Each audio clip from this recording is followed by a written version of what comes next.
نعم من يهده الله فلا مضل له ومن يضلله فلا هادي له وأشهد أن لا إله إلا الله وحده لا شريك له وأشهد أن محمدا عبده ورسوله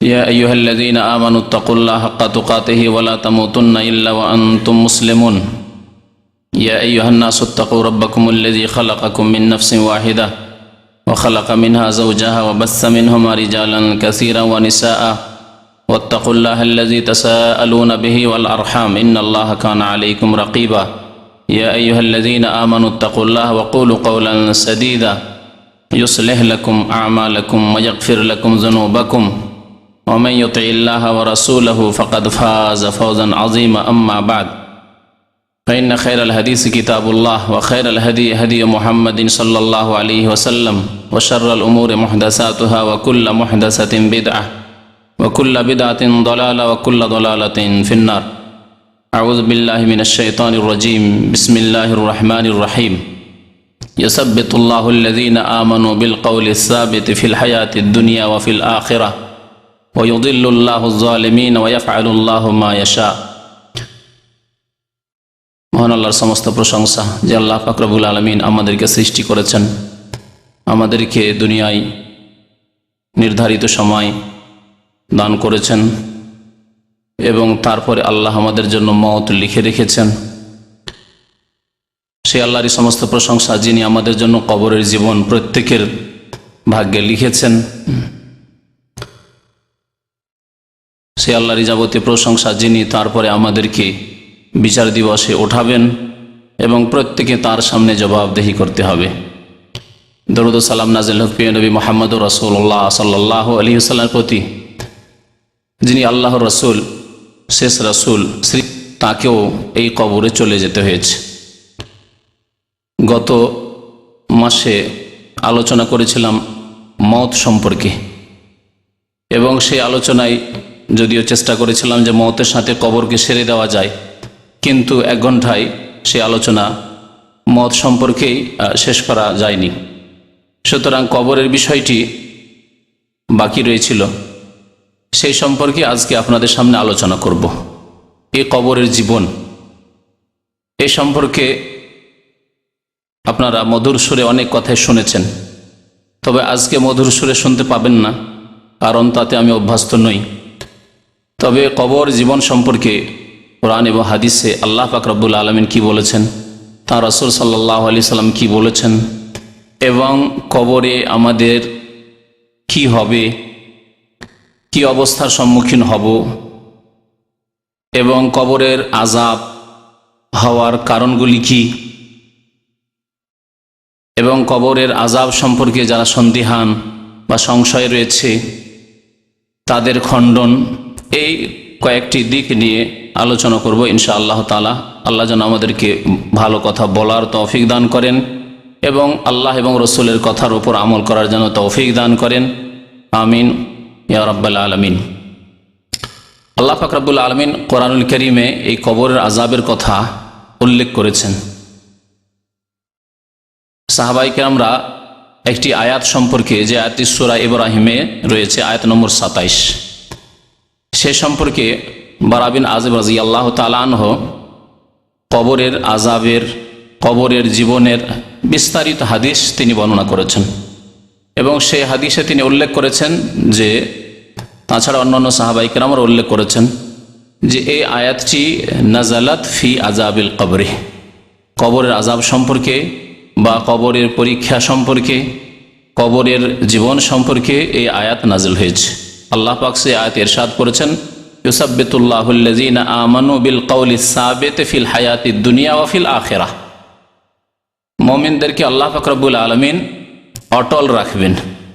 আল্লাহ পাক মুমিনদেরকে অটল রাখবেন ফিল হায়াতিদ দুনিয়া, পৃথিবীতেও, দুনিয়াতেও, এবং অফিল আখেরা, আখেরাতে, পরকালেও, অর্থাৎ কবরের জীবনেও। আর এর আগে আমরা একটা সিলসিলা শুরু করেছিলাম, সিরিজ, যে আখেরাতের সিলসিলা, এবং এ সম্পর্কে প্রায় 15-র বেশি স্তর সম্পর্কে উল্লেখ করেছিলাম। আমাদের উদ্দেশ্য হচ্ছে সেই বিষয়গুলি এক একটি করে আলোচনা করা। তার মধ্যে কয়েকটি বিষয় নিয়ে আলোচনা হয়ে গেছে, আর বাকি বিষয়গুলি ইনশাআল্লাহ তাআলা ধীরে ধীরে সবগুলি এখানে ইনশাআল্লাহ মঙ্গলবারই আলোচনা হবে। তো আখিরাতের প্রতি ঈমানের একটি বিষয় হচ্ছে কবরের জীবন।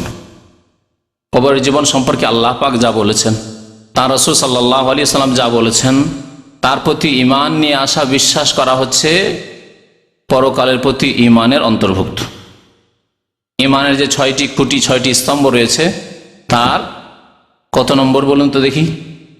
পরকালের প্রতি ঈমান কত নম্বর? কত নম্বর? 5ম নম্বর। পঞ্চম খুঁটি হচ্ছে আখিরাতের প্রতি ঈমান, পরকালের প্রতি ঈমান। তো পরকালের প্রতি ঈমানের অন্তর্ভুক্ত হচ্ছে কবরের জীবন সম্পর্কে আল্লাহ বা তাঁর রাসূল সাল্লাল্লাহু আলাইহি ওয়াসাল্লাম যা কিছু বলেছেন, যা কিছু আমাদেরকে জানিয়েছেন, সে সম্পর্কে আমাদের দৃঢ় বিশ্বাস থাকা। এই ঈমানে যদি সামান্যতম দুর্বলতা থাকে তাহলে আমাদের ঈমান থাকবে না, আমরা ঈমান হারিয়ে ফেলব, এবং যেই ব্যক্তির এই অবস্থা হবে সে মুসলিম বলে গণ্য হবে না।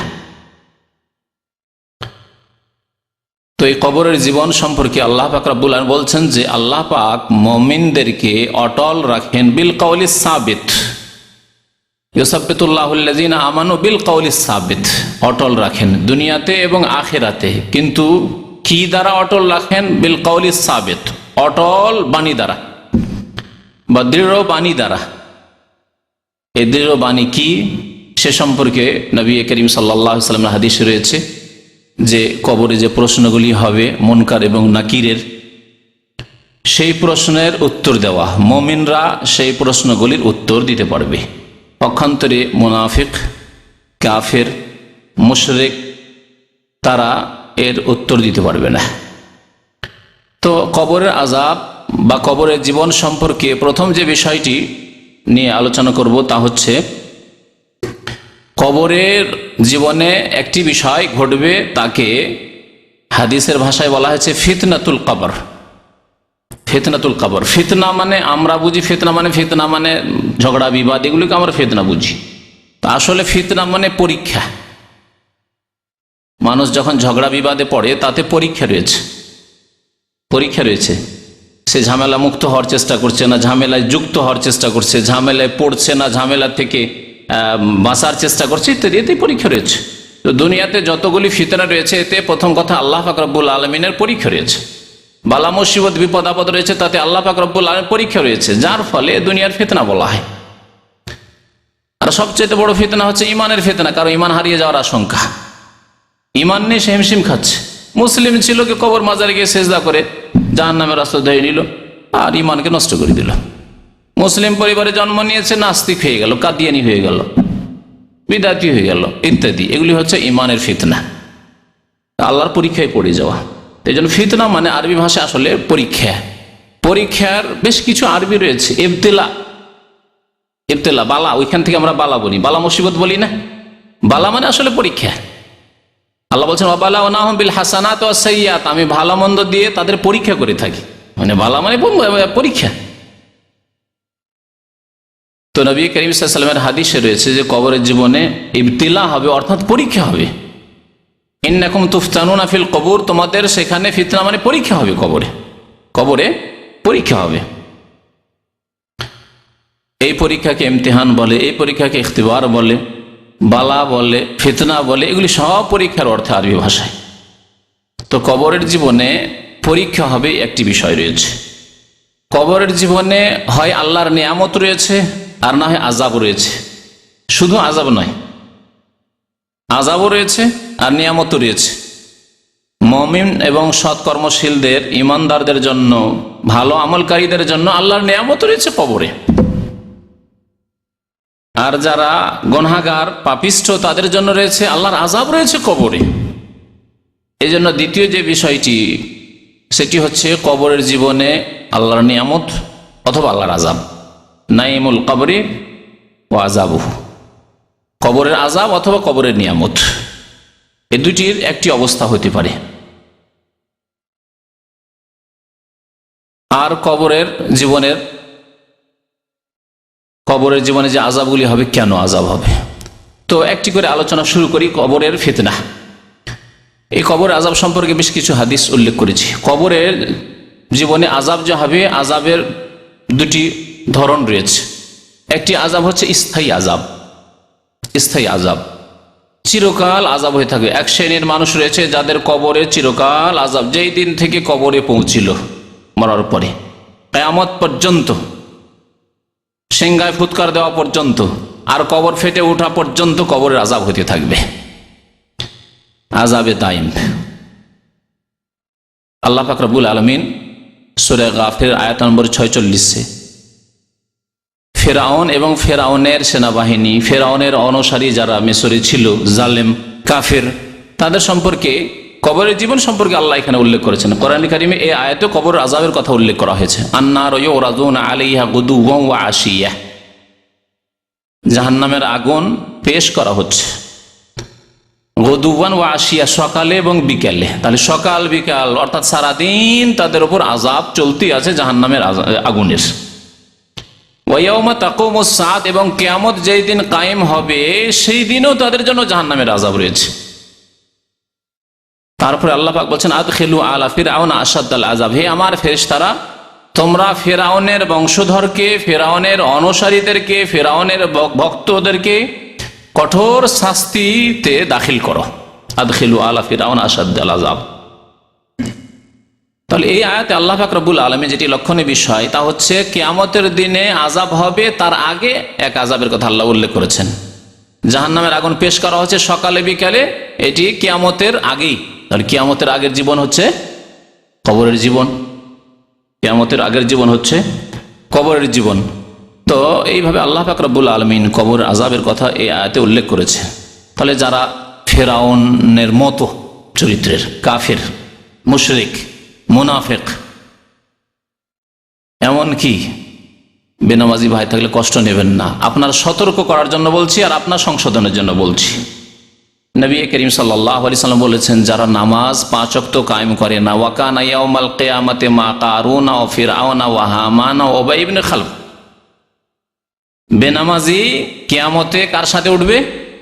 কারুনের সাথে উঠবে, ফেরাউনের সাথে উঠবে, হামানের সাথে উঠবে, ফেরাউনের মন্ত্রী, উবাই ইবনে খালফের সাথে উঠবে। নবী সাল্লাল্লাহু আলাইহি সাল্লামের জামানায় যে বড় শত্রু, যে নবী সাল্লাল্লাহু আলাইহি সাল্লামকে হত্যা করার চেষ্টাতে গিয়েছিল, নিজেই হত্যা হয়েছিল, এদের সাথে উঠবে। তাহলে এই আয়াতে যে আল্লাহ পাক রব্বুল আলামিন কবর আযাবের কথা উল্লেখ করেছেন, ফেরাউনের যারা অনুসারী, ফেরাউনের ভক্ত, তাদের, ফেরাউনের সাথে যারা উঠবে অর্থাৎ বেনামাজি, যে নামাজের হেফাজত করলো, আমাল্লাম ইউহাফিজ আলাইহিন্না, যারা নামাজের হেফাজত করলো না, 5 ওয়াক্ত নামাজ কায়েম করলো না, তারা ফেরাউনের সাথে উঠবে আর অন্য কাফেরদের সাথে উঠবে। তাহলে যখন ফেরাউনের সাথে উঠতে হবে, তাহলে ফেরাউনের মতো আযাব হবে, বা ফেরাউনকে যেই রকমের আযাব হবে সেই রকমের আযাব হবে। কবরের আযাব ফেরাউনের হচ্ছে, ফেরাউনের অনুসারীদের হচ্ছে, যারা বেনামাজি হবে তাদেরও হবে। সুতরাং নামাজ সম্পর্কে যাতে করে মুসলিম উম্মাহ সতর্ক হয়, কমপক্ষে মুসলিম উম্মাহ যদি মুসলিম থাকতে চায় তাহলে নামাজ কায়েম করবে। জি, তো কবরের আযাব সম্পর্কে বেশ কিছু হাদিস রয়েছে এবং প্রত্যেকটি হাদিসে নতুন নতুন কথা রয়েছে। সুতরাং প্রত্যেকটি হাদিস থেকে যে হাদিসগুলি, কয়েকটি হাদিস উল্লেখ করছি আপনাদের সামনে। আনাস বিন মালিক রাদিয়াল্লাহু তাআলা আনহু একটি হাদিস বর্ণনা করেছে, যে হাদিসটি বুখারী মুসলিমে রয়েছে। এই হাদিসে কবর আযাব সম্পর্কে সংক্ষিপ্ত বিবরণ রয়েছে। বুখারী মুসলিমে যে হাদিসটি রয়েছে কবর আযাব সম্পর্কে বা কবরের জীবন সম্পর্কে, তাতে একটু সংক্ষেপে উল্লেখ করা হয়েছে। তাতে বলা হয়েছে যে আন্না রাসূলুল্লাহ সাল্লাল্লাহু আলাইহি ওয়াসাল্লাম ক্বাল, আল্লাহ রাসূল সাল্লাল্লাহু আলাইহি ওয়াসাল্লাম বলেন, ইন্নাল আবদা ইযা ওযিয়া ফি কবরিহি, বান্দাকে যখন তার কবরে রেখে দেওয়া হয়, কবরে যখন বান্দাকে রেখে দেওয়া হয়, বান্দা মানে আমরা আমাদের দেশের ভাষায় বান্দা মানে বুঝি মুসলিম বান্দা, তাই না? কিন্তু মানুষ মাত্রই বান্দা, এমনকি জিনও আল্লাহর বান্দা, সারা বিশ্বের সমস্ত সৃষ্টি আল্লাহর বান্দা। তো বান্দা বললে শুধু মুসলিম ভাববেন না, বান্দা মানে যে কোনো মানুষ। তবে যে মুসলিম মুমিন হয়েছে, সে আল্লাহর বন্দেগী সাদরে গ্রহণ করেছে, স্বীকার করেছে, আল্লাহ তোমার আমি বান্দা, আমি তোমার বন্দেগী করব, অঙ্গীকার করেছে এবং আমলে তা পরিণত করেছে। আর যে কাফের, যে মুশরিক, যে বেদিন, যে নাস্তিক, যে বেনামাজি, সে এই আল্লাহর বন্দেগীকে অস্বীকার করেছে অথবা তাতে অবহেলা করেছে, সে আল্লাহর বন্দেগী করেনি। কিন্তু যেই ক্ষেত্রে তার ক্ষমতা চলে না, সেখানে আল্লাহর যে নীতিমালা রয়েছে, সৃষ্টিগত নীতিমালা, সেই মোতাবেক চলতে বাধ্য। মুখে খায়, চোখে দেখে, হাতে ধরে, পায়ে চলে, এ হচ্ছে আল্লাহর বন্দেগী, গোলামি। কারণ এই ক্ষেত্রে সে পেরে ওঠে না, আল্লাহ পাক যেভাবে সৃষ্টি করেছে সেইভাবে তাকে চলতে হচ্ছে। কিন্তু এই বন্দেগী দিয়ে সে মুক্তি পাবে না যতক্ষণ পর্যন্ত স্বেচ্ছায় খুশি হয়ে অন্তর থেকে খুলুসিয়াতের সাথে আল্লাহর ইবাদত বন্দেগী না করবে। তো নবী করিম সাল্লাল্লাহু আলাইহি ওয়াসাল্লাম বলছেন, বান্দাকে যখন তার কবরে রেখে দেওয়া হয়, ওয়াতাওয়াল্লা আনহু আসহাবহু, সাথী সঙ্গীরা জানাজার নামাজ পড়ে দাফন করে মাটি দিয়ে ফিরতে লাগে। যতই আপনজন হোক না কেন, মাটি দেওয়ার পরে সেখান থেকে ফিরবেন। যদি বিদাতিদের মতো কিছুদিন বসেও থাকেন, বিদাতিরা কিছুদিন ওখানে তাঁবু টাবু লাগিয়ে, বেশ কিছু বিদাতি রয়েছে, বিভিন্ন দেশে রয়েছে, এরকম খবর আমরা পাই। তবে জরুরি নয় যে এই বিদাত সব এলাকায় থাকবে আর প্রত্যেক বিদাতিদের মধ্যে থাকবে। হয়তো আপনার এলাকার বিদাতিতে নাই, কিন্তু অন্যান্য এলাকার বিদাতিরা এইসব কাজ করে, তাঁবু টাবু লাগিয়ে কোরআন খানি করতে থাকে। 1 সপ্তাহ 2 সপ্তাহ 10 দিন কোরআন খানি করতে থাকে আর 24 ঘন্টা ওই কবরের কাছে অবস্থান করে। এরকম কিছু বিদাত রয়েছে মুসলিম সমাজে। তো যখন সাথী সঙ্গীরা সেখান থেকে দাফন করে ফেরত হয়, সাথে সাথেই ফেরেশতাগণ চলে আসেন প্রশ্ন করার জন্য, আর এসে তাকে উঠিয়ে বসিয়ে দেন ফেরেশতাগণ। এত তাড়াতাড়ি দ্রুত এই কাজটি হয় যে নবী করিম সাল্লাল্লাহু আলাইহি ওয়াসাল্লাম বলছেন, ওয়া ইন্নাহু লা ইয়াসমাউ কারআনি আলাইহিম। বুখারী মুসলিমের হাদিসে রয়েছে যে সময় উঠিয়ে বসানো হয় তখন লোকেরা যে ফিরে চলে যাচ্ছে তাদের জুতো স্যান্ডেলের আওয়াজ শুনতে পায়, যে আমাকে রেখে আমার আব্বা চলে গেল, আমার ভাইরা চলে গেল, আমার দোস্ত বন্ধু চলে গেল, সবাই চলে গেল আমাকে রেখে। জুতোর আওয়াজ শুনতে পায়, স্যান্ডেলের আওয়াজ শুনতে পায়। আতাহু মালাকানে ফায়ুকঈদানি, নবী করিম সাল্লাল্লাহু আলাইহি ওয়াসাল্লাম বলছেন যে 2 ফেরেশতা চলে আসেন। অন্য হাদিসে রয়েছে আহাদুহুমা ইউকালু লাহু মুনকার। মুনকার আমাদের দেশের লোকেরা কি বলে? মুনকির নাকির, সোজা ভাষায়। আসলে মুনকির নাকির নয়, মুনকার আর নাকির। তো 2 ফেরেশতা আসেন আর এসে বসিয়ে দেন ওই লোককে। তারপরে প্রশ্ন শুরু হয়। প্রশ্ন কি হয়?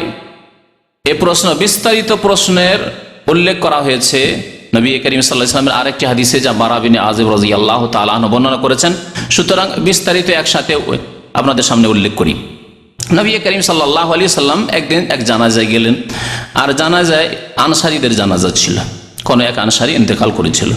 জানাজায় গিয়ে বলছেন সাহাবারা, যে ফান্তাহাইনা ইলাল কবরে, আমরা কবরের কাছে পৌঁছিলাম আর এখনো দেখছি যে কবর প্রস্তুত করা হয়নি। ওয়ালাম্মা ইউলহাদ, এখনো কবর প্রস্তুত করা হয়নি। কবর সম্পর্কে আপনাদের অবগতির জন্য বলছি যে কবর 2 প্রকারের হয়, একটা হচ্ছে লাহাদ আর একটা হচ্ছে আপনার শাক। নবী সাল্লাল্লাহু আলাইহি ওয়াসাল্লাম আল্লাহাদু লানা ওয়া শাক্কু লিগাইরিনা, সন্দুক কবর একটাকে বলে, ওটা হচ্ছে শাক। সন্দুক কবর মানে বক্সের মতো, বাক্সর মতো যে কবর তৈরি করা হয়। আমাদের দেশের মাটি যেহেতু নরম, সেই জন্য সন্দুক কবরই করতে হয়, বক্সের মতোই করতে হয়। আর আরেকটি কবর হচ্ছে বাঁকা কবর, লাহাদ মানে বাঁকা হয়ে থাকে, মাটিটাকে বাঁকা করে খনন করা হয়। নরম মাটি, মসৃণ মাটি, যেখানে দোআঁশ মাটি, এই মাটি ভুসড়ে পড়ে যাবে। সেই জন্য সাধারণত আমাদের দেশের অনেকে এই কবরের কথা জানে না। আরব দেশের মাটি যেহেতু পাথরের মাটি, শক্ত মাটি, সেই জন্য এই দেশে অধিকাংশ ক্ষেত্রেই দেখা যায় যে এরা লাহাদ করে। এবং নবী করিম সাল্লাল্লাহু আলাইহি ওয়াসাল্লামের যে মোবারক কবর রয়েছে, এটি কি ধরনের কবর রয়েছে বলতে পারেন? বক্স কবর রয়েছে, সন্দুক কবর রয়েছে, না লাহাদ কবর রয়েছে বাঁকা হয়ে? 2 রকম কবর কেউ দেখেছেন কি? দেখেছেন? হ্যাঁ, তাহলে তো বুঝতে পারছেন। তো নবী করিম সাল্লাল্লাহু আলাইহি ওয়াসাল্লামকেও কবর দেওয়া হয়েছে। তাঁর কবর কেমন ছিল? নবী করিম সাল্লাল্লাহু আলাইহি ওয়াসাল্লাম একটি হাদিসে ইরশাদ করেছেন, আল্লাহাদুল্লানা, লাহাদ মানে বগলি কবর, আমাদের দেশীয় ভাষায় বলে বগলি কবর হবে, কাত হয়ে হয়তো সেই জন্য বগলি কবর বলে। বগলি কবর হবে আমাদের জন্য, আমাদের জন্য বলেছেন নবী সাল্লাল্লাহু আলাইহি ওয়াসাল্লাম। সাহাবায়ে কেরাম সেখান থেকে বলেছে যে নবী সাল্লাল্লাহু আলাইহি ওয়াসাল্লামের কবর লাহাদ করতে হবে, কারণ নবী করিম সাল্লাল্লাহু আলাইহি ওয়াসাল্লাম বলেছেন আল্লাহাদুল্লানা, আমার জন্য মানে আমাদের জন্য। নবী সাল্লাল্লাহু আলাইহি ওয়াসাল্লাম এই কবরকে বেশি পছন্দ করেছেন। ওয়াশাক করলে গায়রা না, অন্যরা শাক করবে, সন্দুক কবর করবে, যার যেটা সুবিধা হবে। এখনো কবর খনন করা হয়নি। ফাজালাসা রাসূলুল্লাহ সাল্লাল্লাহু আলাইহি ওয়াসাল্লাম জালাসনা, হলো আমরাও বসে গেলাম, রাসূলুল্লাহ সাল্লাল্লাহু আলাইহি ওয়াসাল্লাম বসে গেলেন, তখন আমরাও বসে গেলাম। নবী করিম সাল্লাল্লাহু আলাইহি ওয়াসাল্লামের সাথে এই আদবের খেয়াল রাখতেন সাহাবায়ে কেরাম, যেখানে রাসূলুল্লাহ সাল্লাল্লাহু আলাইহি ওয়াসাল্লাম বসলেন তখন বসতেন, নবী সাল্লাল্লাহু আলাইহি ওয়াসাল্লাম বসেননি, তারা বসতেন। কিন্তু নবী করিম সাল্লাল্লাহু আলাইহি ওয়াসাল্লাম আগে থেকে বসে আছেন, সাহাবায়ে কেরাম, নবী সাল্লাল্লাহু আলাইহি ওয়াসাল্লাম হাজির হয়েছেন আর উঠে সবাই দাঁড়িয়ে গেলেন, যেটা আজকাল নেতাদের সাথে করা হয়, বিদাতি পীরদের সাথে করা হয়। এই তরিকা ইসলামে ছিল না। নবী করিম সাল্লাল্লাহু আলাইহি ওয়াসাল্লাম এটাকে পছন্দ করতেন না, তাই সাহাবারা দেখে দাঁড়াতেন না, বসেই থাকতেন। সালাম করলেও বসেই করতেন, দাঁড়াতেন না। কান আলা রৌসেন আত-তাইর, এমন ভাবে আমরা বসে গেলাম যে মনে হচ্ছে আমাদের মাথার উপর পাখি বসে গেছে। কি উদ্দেশ্য? অর্থাৎ বড় শান্ত হয়ে বসে গেলাম, কেউ নড়াচড়া করে না। নবী করিম সাল্লাল্লাহু আলাইহি সাল্লাম যেন একটু চিন্তিত, হাতে একটা খড়ি রয়েছে, খড়ি নিয়ে যেন জমিনে একটু মানে চিন্তায় আছেন তিনি। ফারাফা রাস, হঠাৎ করে নবী করিম সাল্লাল্লাহু আলাইহি সাল্লাম মাথা উঠালেন লোকদেরকে সম্বোধন করার জন্য। বলে, ইস্তাইযু বিল্লাহি মিন আযাবিল কবরি, তোমরা কবরের আযাব থেকে আল্লাহর কাছে পানাহ চাও, আশ্রয় কামনা করো। নবী করিম সাল্লাল্লাহু আলাইহি সাল্লামের এই আদেশ, এই মর্মে এই কথাটিও বলে দেওয়া ভালো যে নবী করিম সাল্লাল্লাহু আলাইহি সাল্লামের একটি শিক্ষা হচ্ছে যে তোমরা বেশি বেশি কবরের আযাব থেকে আল্লাহর আশ্রয় কামনা করো। বারবার করে নবী করিম সাল্লাল্লাহু আলাইহি সাল্লাম আপনজনদেরকে, সাহাবায়ে কেরামদেরকে এই তাকিদ করতেন, তালকিন করতেন, তো তোমরা আল্লাহর কাছে কবরের আযাব থেকে, কবরের জীবনের কষ্ট থেকে পানাহ চাও, আশ্রয় গ্রহণ করো, আশ্রয় কামনা করো। এই জন্য নবী করিম সাল্লাল্লাহু আলাইহি ওয়াসাল্লাম বড় তাকিদের সাথে বলেছেন যে তোমরা নামাজের শেষে যখন আত্তাহিয়াত, তাশাহুদ শেষ হয়ে যাবে, যখন নবী সাল্লাল্লাহু আলাইহি ওয়াসাল্লামের উপর সালাত পেশ করা, আল্লাহুম্মা সাল্লি আলা মুহাম্মদ শেষ হবে, ইন্নাকা হামিদুম মাজিদ শেষ হয়ে যাবে, সালামের পূর্বে নবী করিম সাল্লাল্লাহু আলাইহি ওয়াসাল্লাম তাকিদ করেছেন একটি দোয়া পড়তে, যাতে বলেছেন মুসলিম শরীফের হাদিসে রয়েছে, তাআওয়াযু বিল্লাহি মিন আরবা, তোমরা চারটি বিষয় থেকে আল্লাহর আশ্রয় গ্রহণ করবে, আল্লাহর কাছে আশ্রয় কামনা করবে। তার মধ্যে একটি হচ্ছে তাআওয়াযু মিন আযাবিল কবরি, কবরের আযাব থেকে তোমরা আল্লাহর কাছে পানাহ চাইবে, আল্লাহর কাছে আশ্রয় কামনা করবে। নবী করিম সাল্লাল্লাহু আলাইহি ওয়াসাল্লাম এই কথাটি 3 বার বললেন বা 2 বার বললেন। সুম্মা কাল, তারপরে নবী সাল্লাল্লাহু আলাইহি ওয়াসাল্লাম কবরের জীবনের কথা বলতে লাগলেন, ইন্নাল আবদাল মুমিনাহ, মুমিন বান্দার অবস্থা কি হয়, আর কাফির, মুনাফিক আর বেদিন বেনামাজির গুনাহগারের অবস্থা কি হয়। তা বলছেন নবী করিম সাল্লাল্লাহু আলাইহি ওয়াসাল্লাম যে মুমিন বান্দা যখন ইন্তেকালের সময় চলে আসে, তখন ফেরেশতাগণ আসেন, আর আসার পরে সুসংবাদ দেন ইত্যাদি। তারপরে যেহেতু মওতের অবস্থা উল্লেখ করতে গিয়ে এই অংশটুকু আমি বয়ান করেছি, সেজন্য এখানে শুধু কবরের জীবন থেকে আমি শুরু করছি।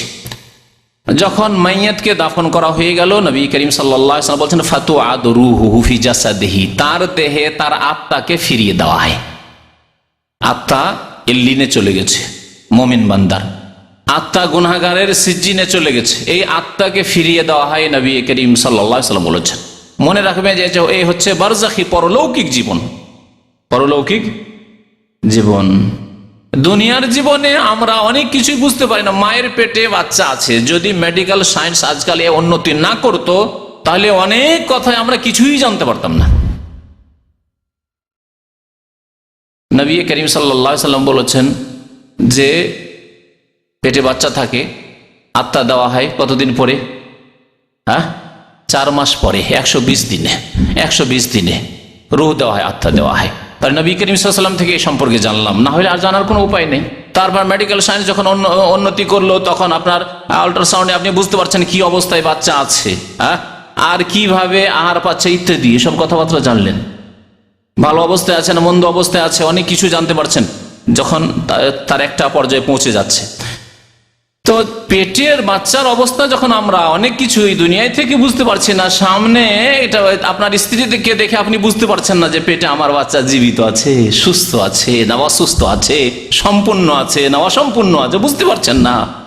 তাহলে আপনি কবরের জীবনের কথা বুঝার চেষ্টা করবেন আর বলবেন যে আমরা তো বুঝতে পারছি না, আর সেই জন্য সন্দিহান হবেন, আর সেই জন্য কবরের কথা আপনি মনে করবেন যে না এইসব কথা শুধু না, খবরদার না। পরলৌকিক জীবন রূহ ফিরিয়ে দেওয়া হয়। কেমন করে ফিরিয়ে দেওয়া হয়? আপনি কবর খুলে বসে থাকলে আপনি দেখতে পাবেন না, কারণ এই চোখ হচ্ছে পার্থিব চোখ, দুনিয়ার চক্ষু। এই দুনিয়ার চক্ষু দিয়ে আখিরাতের বিষয়কে, বারজাখের বিষয়কে, পরলৌকিক জীবনের কোনো কিছুকে আপনি অবলোকন করতে পারেন না, দেখতে পারেন না। নবী করিম সাল্লাল্লাহু আলাইহি ওয়াসাল্লাম বলছেন যে ফায়াতিহি মালাকানে, 2 ফেরেশতা আসবেন, ফায়ুজুলিসান বসিয়ে দেবেন, ফায়াকুলান লাহু, এখন প্রশ্ন শুরু হবে। একে বলা হচ্ছে ফিতনাতুল কবর, কবরের পরীক্ষা। এই কবরে 3টি প্রশ্নের মাধ্যমে পরীক্ষা হবে। এই কবরের প্রশ্নপত্র হচ্ছে মাত্র 3টি প্রশ্ন, তাতে মাত্র 3টি প্রশ্ন। আখিরাতে বিস্তারিত সারা জীবন সম্পর্কে উত্তর দিতে হবে। আর প্রথম প্রশ্ন হবে আখিরাতে বিচার দিবসে, হাসরের ময়দানে গিয়ে নামাজ সম্পর্কে, সালাত সম্পর্কে। এটা হিসাবের ক্ষেত্রে। আর বিচার যখন হবে, বিচার হওয়ার ক্ষেত্রে খুন সম্পর্কে আল্লাহ পাক রব্বুল আলামিন প্রথম বিচার করবেন, এটাও হাদিসে রয়েছে। তো নবী করিম সাল্লাল্লাহু আলাইহি ওয়াসাল্লাম বলছেন যে পরীক্ষা শুরু হবে, এখন মুনকার নাকির পরীক্ষা নেবে, জিজ্ঞাসা করে মান রাব্বুকা, তোমার প্রতিপালক কে ছিল, তুমি কার ইবাদতবন্দি করতে, তোমার পালনকর্তা কে ছিল। ফায়াকুল, মুমিন বান্দা যেহেতু সে বলবে রব্বি আল্লাহ, আমার রব আল্লাহ, আমার প্রতিপালক আল্লাহ পাক। ফায়াকুলান লাহু, দুই ফেরেশতা বলবেন মা দিনুকা, আপনার দিন কি ছিল, আপনার ধর্ম কি ছিল, আপনি কোন ধর্মের অনুসারী ছিলেন। ফায়াকুল, সে বলবে দীনুল ইসলাম, আমার দিন ছিল, ধর্ম ছিল ইসলাম, আর ইসলাম ছাড়া অন্য কোনো দিন আল্লাহ কবুল করবেন না। সুতরাং এই প্রান্ত ধারণা এক শ্রেণীর জেনারেল শিক্ষিত লোকেরা, স্কুল কলেজ ইউনিভার্সিটির শিক্ষিত লোকদের এই দূর করতে হবে, এটি হচ্ছে কুফরি মতবাদ। বলছে যে কোনো ধর্মের উপর যদি সৎ থাকে তো কেন আল্লাহ কবুল করবেন না। আরে কেন কবুল করবেন না, আপনার যুক্তিতে না, আল্লাহ পাক রব্বুল আলামিন আল্লাহ বলছেন ইন্নাদ দীনা ইনদাল্লাহিল ইসলাম, আল্লাহর মনোনীত দিন, স্বীকৃত দিন হচ্ছে ইসলাম। আল্লাহ পাক বলছেন ওমান ইয়াবতাগি গায়রাল ইসলামি দীনান ফালা ইউকবাল মিন, যে ব্যক্তি ইসলাম ছাড়া অন্য কোন জীবন বিধান সন্ধান করবে এবং তার মাধ্যমে মুক্তি চাইবে, আল্লাহ কখনো তা গ্রহণ করবেন না। ওয়া হুয়া ফিল আখিরাতি মিনাল খাসিরিন, এবং পরকালে সে ক্ষতিগ্রস্তদের অন্তর্ভুক্ত হবে। আমি একটা পার্থিব উদাহরণ দিয়ে বুঝাই, কারণ পার্থিব উদাহরণ দিলে মানুষ বেশি বুঝতে পারে। বাংলাদেশে ৭১-এর পরে যে আইন আছে, সংবিধান আছে না, সংবিধান আছে। যদি আজকাল কিছু লোকেরা বলে যে না এই নতুন সংবিধান আমরা মানি না, এখন আমরা মানবো ওই পাকিস্তানি যুগের ওই ৪৭-এর সংবিধান মানবো, পাকিস্তানের যে সংবিধান ছিল, অথবা তার আগে ইংরেজের কেউ, আবার ইংরেজপন্থীরা কেউ যদি থাকে বাংলাদেশে, তারপর আমরা ওই ইংরেজদের আইন মানবো। হ্যাঁ, বা যদি কিছু আর মুসলিম থাকে তার বলে যা ইসলামী রাষ্ট্র ছিল মোগলদের যুগে, আমি মোগলদের আইন মানবো, চলবে? কোনটা আইন মানতে হবে, কোন সংবিধান মানতে হবে? হ্যাঁ, যেই সংবিধান বর্তমান চলছে। আগের সংবিধানগুলিকে রহিত করে দেওয়া হয়েছে, দেশ থেকে বিদায় করে দেওয়া হয়েছে, সেই সংবিধান মানতে চাইবেন আপনি দেশদ্রোহী হবেন। আল্লাহ পাক রব্বুল আলামিন যিনি জীবন বিধান নাজেল করেছেন, শরীয়ত নাজেল করেছেন, যিনি নাজেল করেছেন নূহ আলাইহিস সালামের উপর, যিনি নাজেল করে ইব্রাহিম আলাইহিস সালামের উপর, যিনি দিন নাজেল করেছেন মুসা আলাইহিস সালামের উপর, যিনি দিন নাজেল করেছেন ঈসা আলাইহিস সালামের উপর, যিনি দিন নাজেল করেন মুহাম্মদুর রাসূলুল্লাহ সাল্লাল্লাহু আলাইহি ওয়াসাল্লামের উপর, তিনি ঘোষণা করে দিয়েছেন যে আগের বিধানগুলি আমি রহিত করে দিলাম, রহিত করে দিলাম, সেগুলি মানলে তুমি আল্লাহদ্রোহী হবে, আর আসামের কাঠগড়ায় তোমাকে দাঁড়াতে হবে, জাহান্নামে তোমাকে যেতে হবে।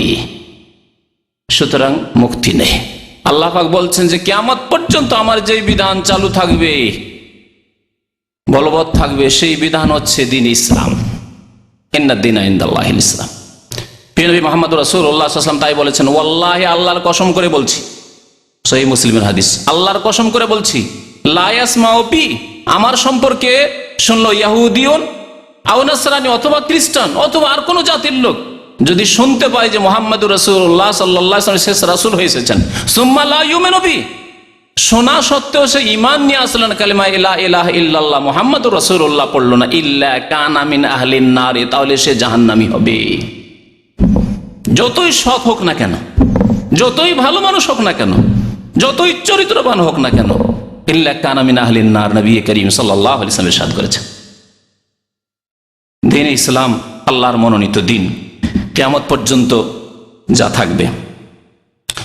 তো নবী করিম সাল্লাল্লাহু আলাইহি ওয়াসাল্লাম বলছেন যে জিজ্ঞাসা করা হবে দিন সম্পর্কে, তখন মুমিন জবাব দিবে দীনুল ইসলাম। তারপরে জিজ্ঞাসা করা মা হাযার রাজুল আল্লাযী বুইসা ফীকুম, তিনি কে ছিলেন, তিনি কে ছিলেন যাকে তোমাদের কাছে পাঠানো হয়েছিল। মা হাযার রাজুল, আমাদের দেশের অনেক আলেমরা ওই হাজার রাজুল, এই ব্যক্তি, এতে থেকে ধরে নেয় যে নবী করিম সাল্লাল্লাহু আলাইহি ওয়াসাল্লাম কবরেও হাজির হয়ে যায়। কবর পূজারী একদল আছে বেরেলভী যারা, তারা বলে যে কবরেও নবী হাজির হয়ে যান। আরে আমাদের ওয়াজ মাহফিলে কেন হাজির হবেন না, আমাদের মিলাদ মাহফিলে কেন হাজির হবেন না, কবরেও তো হাজির। দেখো মা হাজার রাজুল, ইনি কে?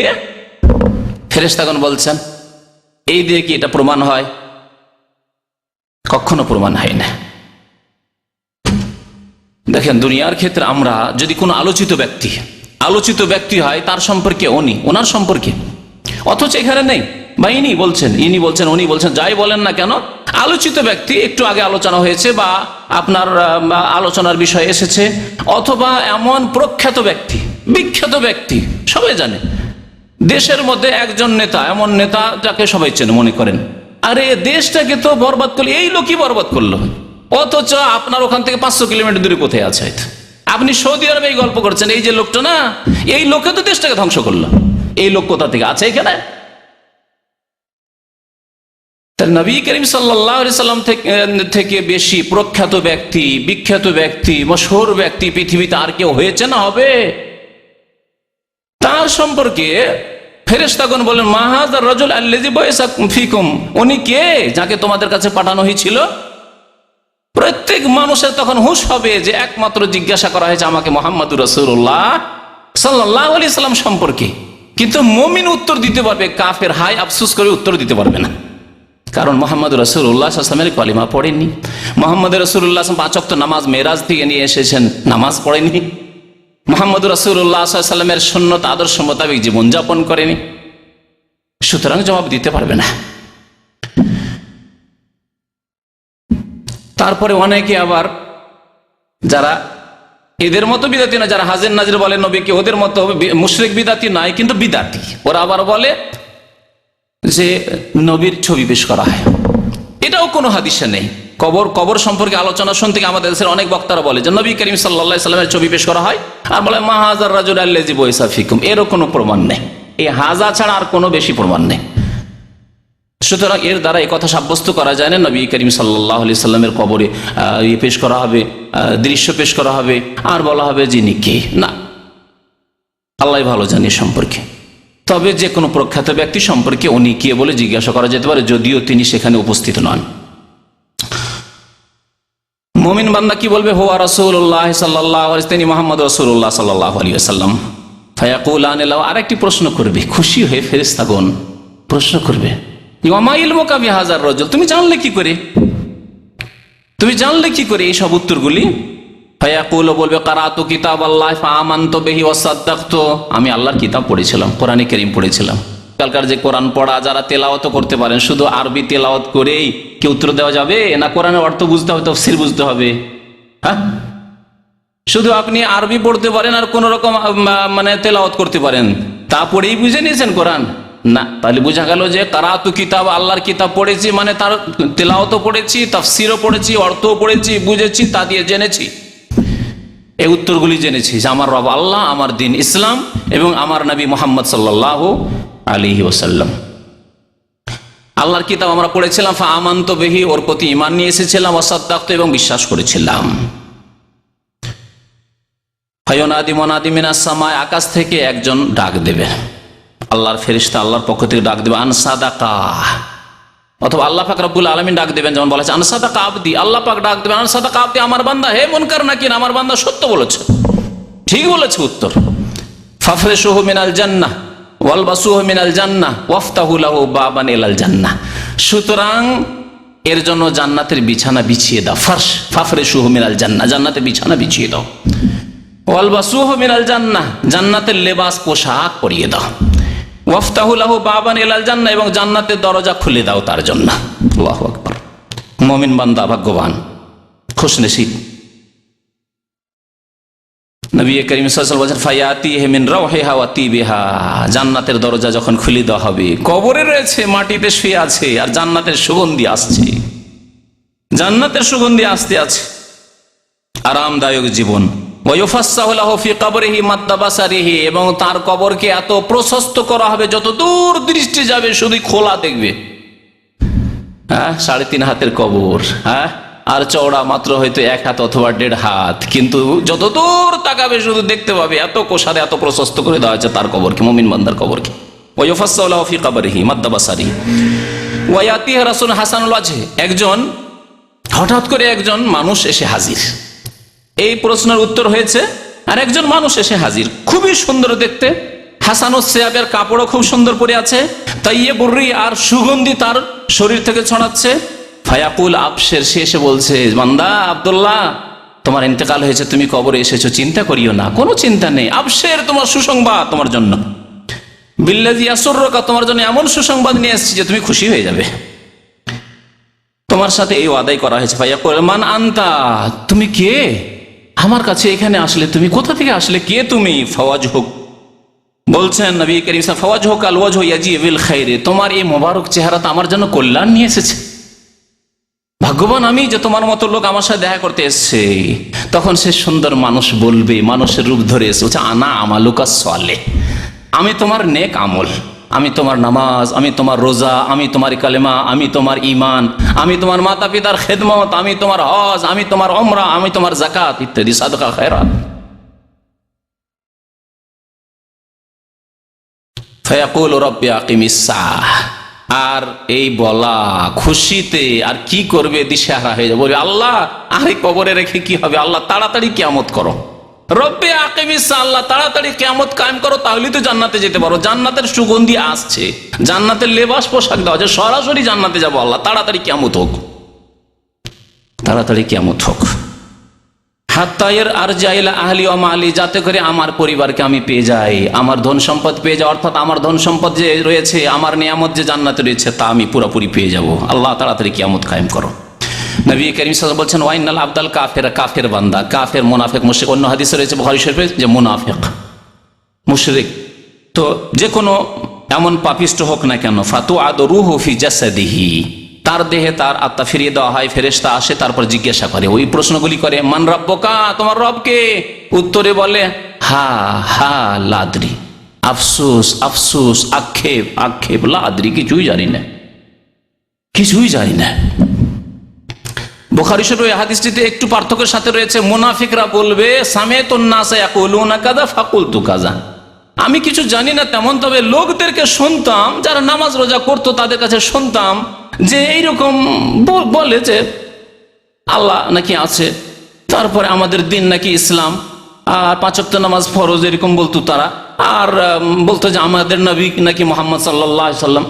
নাস্তিক লোকেরা, মুনাফিক লোকেরা, যারা মুসলিম সমাজে বসে আছে কিন্তু আসলে তারা মুসলিম নয়, এই ধরনের লোকেরা মুনাফিকরা বলবে। জি, নবী করিম সাল্লাল্লাহু আলাইহি ওয়াসাল্লাম বলছেন যে মা দীনুকা, জিজ্ঞাসা করে তোমার ধর্ম কি, বলবে হা হা লাদ্রি, আফসোস, কিছুই জানি না, কিছুই বলতে পারি না। ফায়াকুলান লাহু, জিজ্ঞাসা করবে মা হাযার রাজুল আল্লাযী বুইসা ফীকুম, তোমাদের মাঝে যে একজন ব্যক্তিকে পাঠানো হয়েছিল তিনি কে ছিলেন, বলবে হা হা লাদ্রি, কিছুই জানি না। ফায়ুনাদি মুনাদি মিনাস সামাই, আকাশ থেকে ডাক দাও, আল্লাহর পক্ষ থেকে ডাক দাও, আনকাযাবা আনকাযাবা, এখানে আল্লাহ আমার বান্দা বলবেন না, আনকাযাবা আব্দি বলবেন না। আল্লাহ এত সন্তুষ্ট এই কাফেরের ওপর, মুনাফিকের ওপর, মুশরিকের ওপর, জালেমের ওপর, গুনাহগারের ওপর, যে আল্লাহ বলবেন যে আমার বান্দা ভুল বলেছেন না। ওই মুমিনের ক্ষেত্রে আল্লাহ পাক কিন্তু ডাক দিবেন আন সাদাকা আবদি, আমার বান্দা সত্য বলেছে। আর এখানে বলবে আনকাযাবা, মিথ্যা কথা বলেছে, বান্দা বলে আল্লাহ স্বীকার করবেন না। দেখেন, আপনার যদি 2-4-5টি ছেলে থাকে আর একটা খুব প্রিয় থাকবে, এটা আমার ছেলে, তাই না? আর যেগুলি নাফরমান, বিরুদ্ধাচরণ করে, দুষ্টামি করে, বেশি বদমাইশি করে, কথার বাইরে চলে যায়, এ আমার ছেলেই নয়। স্ত্রীকে বলছেন যে এটা তোমার, আমার নয়, তাই না? আল্লাহ পাক রব্বুল আলামিন বান্দা বলবেন না ওই মিথ্যুককে, আনকাযা, মিথ্যা বলেছি। লাদ্রি, জানে না, এই কথা মিথ্যা, আসলে জেনেছে, তার কাছে খোঁজ খবর ছিল, দিন ইসলাম সম্পর্কে খবর ছিল, আল্লাহ সম্পর্কে খবর ছিল, সে জানতো যে মুহাম্মদ রাসূলুল্লাহ সাল্লাল্লাহু আলাইহি ওয়াসাল্লাম, কে জানে না আজকে সারা বিশ্বে মুহাম্মদ রাসূলুল্লাহ সাল্লাল্লাহু আলাইহি ওয়াসাল্লামের ব্যক্তিত্বকে। আল্লাহ পাক ডাকে ফাফরিশুহু মিনান নারে, তার জন্য জাহান্নামের বিছানা বিছিয়ে দাও, ওয়ালবাসুহু মিনান নারে, জাহান্নামের লিবাস পোশাক পরিয়ে দাও, ওয়াফতাহু লাহু বাবান ইলান নার, জাহান্নামের দরজা তার জন্য খুলে দাও, ফায়াতিহি মিন হাররিহা ওয়াস সামুমিহা, জাহান্নামের তাপ আসতে থাকবে, জাহান্নামের বিষাক্ত হাওয়া আসতে থাকবে, লু হাওয়ার মতো। জাহান্নামের হাওয়া লোহার সাথে তুলনাই করা যায়। ওয়ায়ুদাইয়াকু আলাইহি কবরুহু, আর কবরকে সংকীর্ণ করে দেওয়া হবে, এমন সংকীর্ণ করা হবে, আর কবরে চেপে ধরবে। নবী করিম সাল্লাল্লাহু আলাইহি ওয়াসাল্লাম বলছে হাত্তা তাখতালিফা আদলাহু, তার যে হাড়গুলো রয়েছে, এই পাঁজরার হাড়গুলি রয়েছে, এই দিকের হাড় এই দিকে চলে যাবে, ডান দিকের হাড় বাম দিকে চলে যাবে, বাম দিকের হাড় ডান দিকে চলে যাবে। আল্লাহু আকবার। আল্লাহ যেন আমাদেরকে কবর আযাব থেকে হেফাজত করেন, আল্লাহ আমাদেরকে কবর আযাব থেকে যেন নাজাত দেন, জাহান্নামের আযাব থেকে নাজাত দেন। ওয়ায়াতিহি রাজুলুন কাবিহুল ওয়াজহি, একজন খারাপ চেহারা নিয়ে আসবে, বিকট চেহারা নিয়ে আসবে, প্রশ্ন হয়ে গেল ফেল। বিকট চেহারা নিয়ে একজন এসেছে মানুষের রূপ ধরে, কাবিহা সিয়াবে, আর নোংরা ময়লা কাপড় পরে এসেছে, মুনতেনরি, আর একবারে দুর্গন্ধ ছড়াচ্ছে, সড়া গন্ধ আসছে। ফায়াকুল আবশের, তোমার জন্য সুসংবাদ নিয়ে এসেছি, কিন্তু বিল্লাজি ইয়াসুকা, সেই সুসংবাদ তোমাকে খুব খারাপ লাগবে। তোমার জন্য এমন সংবাদ নিয়ে এসেছি যে সংবাদ তোমার জন্য দুঃখজনক সংবাদ। মানুষকে বেশি লাঞ্ছিত করার জন্য দুঃসংবাদকে সুসংবাদ বলা হয়। হ্যাঁ, কাউকে মারতে চাইছেন আর বলছেন যে তোকে মজা দেখাবো, বলেন না? মজা আবার কিসের আছে? মজা তো নেই, কিন্তু বেশি লাঞ্ছিত করার জন্য। তো তাই আবশের তাকে বলা হবে। হাজা ইয়ামুকাল্লাযী কুনতা তুআদ, এই দিনের কথাই বলা হয়েছিল যে একদিন কবরে আসতে হবে, তোমাকে বলা হয়েছিল, নবী বলেছিলেন, কোরআন হাদিসে ছিল, আলেমদের কাছ থেকে শুনেছিলে যে একদিন কবরে আসতে হবে। ফায়াকুলু মান আনতা, জিজ্ঞাসা করবে সেই কাফের, মুনাফিক, পাপিষ্ট, গুনাহগার, মুশরিক, জিজ্ঞাসা করবে মান আনতা, তুমি কে? এত খারাপ চেহারা নিয়ে আমার সামনে এসেছো, আমাকে ভয় লাগে, কে তুমি? ফাওয়াজহুকাল ওয়াজহু ইয়াজিউ বিশশাররি, তোমার চেহারা তো আমার জন্য মনে হচ্ছে অমঙ্গল নিয়ে এসেছে, আমার জন্য সর্বনাশ ডেকে নিয়ে এসেছে। ফায়াকুলু আনা আমালুকাল খাবিস, আমি তোমার খবিস আমল, তুমি ফজরে শুয়ে থাকতে, তোমার শিরক, কবরে গিয়ে সিজদা করতে, কবরে গিয়ে খাসি মোরগ জবাই করতে, তুমি গীবত করতে, চুগলখড়ি করতে, তুমি বেঈমানি আত্মসাৎ করেছিলে মানুষের ধন দৌলত, টাকা পয়সা ইত্যাদিতে, তোমার খবি, তুমি মা বাবাকে কষ্ট দিয়েছিলে ইত্যাদি ইত্যাদি। আনা আমালুকাল খাবিস, আমি তোমার খবিস আমল, খারাপ নোংরা আমলগুলি যে দুনিয়াতে করেছিলে, তাই তুমি জেনা করেছিলে, তুমি মদ খেয়েছিলে, ওইগুলি আমাকে আল্লাহ তোমার কাছে পাঠিয়েছেন। ফায়াকুলু, তখন বলবে যে এই এখনই যে এই অবস্থা, তো বাকি যে কি হবে? তাই সে কি বলবে? কাফের, মুশরিক, গুনাহগার, পাপিষ্ট কি বলবে? রব্বে লা তুকিমিস সা, আল্লাহ কিয়ামত কায়েম করিও না, আল্লাহ যা হবে এখানে হোক, আল্লাহ কিয়ামত কায়েম করিও না। কিয়ামত কায়েম হলে পুলসেরাত, বিচার, হিসাব নিকাশ, সারা জীবনের বিস্তারিত হিসাব দিতে হবে, জবাব দিতে হবে, আর জাহান্নামে যেতে হবে, চিরকাল জাহান্নামে থাকতে হবে। রব্বে লা তুকিমিস সা, এই ছিল, এটি হচ্ছে বিস্তারিত হাদিস, যা বড় সংক্ষেপে আপনাদের সামনে পেশ করলাম, পুরোটাই পেশ করিনি, তবে কবরের জীবনের সাথে সম্পর্কিত কথাগুলি প্রায় চলে এসেছে। আর একটি হাদিস রয়েছে, যে হাদিস দ্বারা আমরা জানতে পারি যে একটি গুরুত্বপূর্ণ বিষয়, যারা মারা যায়, মারা যাওয়ার পরে তাদের আপনজনদের সাথে, পরিচিত ব্যক্তিদের সাথে দেখা সাক্ষাৎ হয় কিনা, অনেকেই প্রশ্ন করেন। এই হাদিসটি নাসাইতে রয়েছে, তাদের সাথে দেখা সাক্ষাৎ হয়, এই হাদিস প্রমাণ করে। নবী করিম সাল্লাল্লাহু আলাইহি ওয়াসাল্লাম এই হাদিসে বলেছেন যে যখন মুমিনের মওতের সময় চলে আসে, তখন রহমতের ফেরেশতা আসামু আলাইহি, মুমিনদের আত্মার কাছে, যেখানে কারো বাবা রয়েছে, কারো মা আগে চলে গেছে, ইন্তেকাল করেছে, রয়েছে দাদা দাদি রয়েছে, নানা নানি রয়েছে, ভাইয়েরা রয়েছে, আত্মীয় স্বজন রয়েছে, কারো স্ত্রী রয়েছে, কারো স্বামী রয়েছে, হয়তো স্ত্রী আগে মারা গেছে, স্ত্রী আগে আছে, পরে স্বামী যাচ্ছে, অথবা স্বামী আগে মারা গেছে, স্বামী চলে গেছে, আর এই বিধবা ইন্তেকাল হওয়ার পরে যাচ্ছে, আপনজনদেরকে পেয়ে গেছে। আর ওয়াহুল মুমিনিন, যদি মুমিন হয় আর নেক আমল থাকে, তাহলে গিয়ে সাক্ষাৎ হচ্ছে ওখানে। বলছেন নবী করিম সাল্লাল্লাহু আলাইহি সাল্লাম এই হাদিসে, যে তারা এত খুশি হয় যে যেমন দীর্ঘদিন কেউ যদি বিদেশে থাকে, অনেকে এখানে প্রবাসী জীবনে, আমরা প্রবাসী জীবনে 5 বছর, 7 বছর, 10 বছর, আমাদের কয়েক ভাই এখানে গেল, ছুটি গেল 10 বছর পরে, 10 বছর পরে দেশে যদি যায়, মা কত খুশি হবে, বাবা কত খুশি হবে, ভাই বোন কত খুশি হবে, কত খুশি হবে। দুনিয়াতে যে খুশি হয় দীর্ঘদিন পরে দেখা সাক্ষাতে, আপনজনের সাথে, বন্ধুদের সাথে, আত্মীয় স্বজনের সাথে দেখা সাক্ষাতে, তার চাইতে বেশি খুশি হবে ওই মুমিন আত্মারা, মুমিনদের যে রূহ রয়েছে, তারা খুব খুশি হবে একে পেয়ে।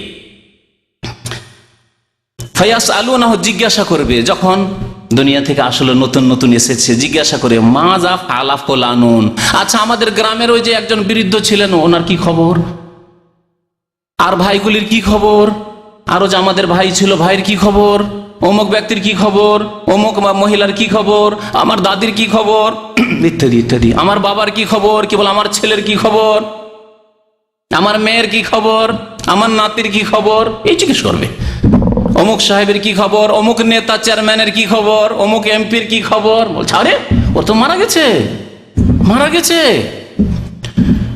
বলছেন নবী করিম সাল্লাল্লাহু আলাইহি ওয়াসাল্লাম, ফায়াসআলুনাহু, আত্মারা জিজ্ঞাসা করে মাজা ফাআলা ফুলানুন ফুলানুন, অমুক অমুকের কি হয়েছে, মাজা ফাআলা ফুলান, ফায়াকুলুনা দাউহু, তারা আবার আপোষে একে অপরকে বলতে লাগবে যে এত তাড়াহুড়া করিও না, এখন ছাড়ো, একটু একটু আরাম তো করতে দাও, এখন চিন্তায় আছে, দুনিয়া ছেড়ে এসেছে, স্ত্রী ছেড়ে এসছে, কেউ কেউ স্বামী ছেড়ে এসেছে, কেউ ভাই বোন ছেড়ে এসছে, বাবা মা ছেড়ে এসছে, ধন দৌলত ছেড়ে এসছে, বাড়িঘর ছেড়ে এসছে, চাকরি বাকরি ছেড়ে এসছে।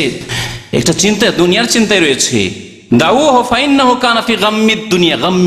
দুনিয়ার দুশ্চিন্তা এখন আছে, চিন্তা করছে যে আমার বাড়ির কি হইলো, হায় রে, কে দেখাশোনা করবে, আমার স্ত্রীকে দেখাশোনা করবে, আমার ছেলে মেয়ের কে দেখাশোনা করবে, আমার বৃদ্ধ বাবা মা ছিল তাদেরকে দেখাশোনা করবে, এইসব চিন্তায় ব্যস্ত আছে। একটু ওকে সময় নিতে দাও, ছেড়ে দাও, তাড়াহুড়া করিও না, এই জবাবগুলি পরে নেব।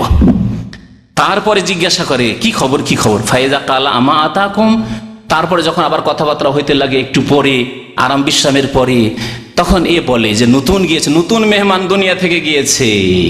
সে বলে, আচ্ছা ও চেয়ারম্যান সাহেব আপনাদের কাছে আসেনি, ওই এমপি আপনাদের কাছে আসেনি, ওই আমার আব্বা আপনাদের কাছে আসেনি, ওই আমার ভাই আপনাদের কাছে আসেনি, অমুকের স্ত্রী আপনাদের কাছে এখানে আসেনি, দেখা সাক্ষাৎ হয়নি? বলছে না, তা তো আসেনি, এখানে কোনো খোঁজ খবর নাই।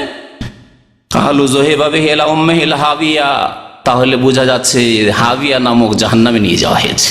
হাবিয়া জাহান্নামের একটি নাম হচ্ছে, দোজখের নাম হচ্ছে হাবিয়া। যখন এখানে আসেনি চেয়ারম্যান সাহেব, এমপি সাহেব, মিনিস্টার সাহেব এখানে আসেনি, আরে মারা গেছে তো, অনেক দিন হয়ে গেল, আমার আগেই মারা গেছে, আসেনি, তাহলে ও জাহান্নামে চলে গেছে, জাহান্নামে চলে গেছে। তাহলে এর দ্বারা কি বোঝা গেল যে দুনিয়া থেকে যে যায় মেহমান, নতুন মেহমান দুনিয়া থেকে পাড়ি দিয়ে আখেরাতের দিকে যদি মমিন হয়, তাহলে মমিন আত্মার সাথে সাক্ষাৎ হয়। নবী করিম সাল্লাল্লাহু আলাইহি ওয়াসাল্লামের ওই হাদিসটি দ্বারাও এই বিষয়টি আরো প্রমাণিত হয়।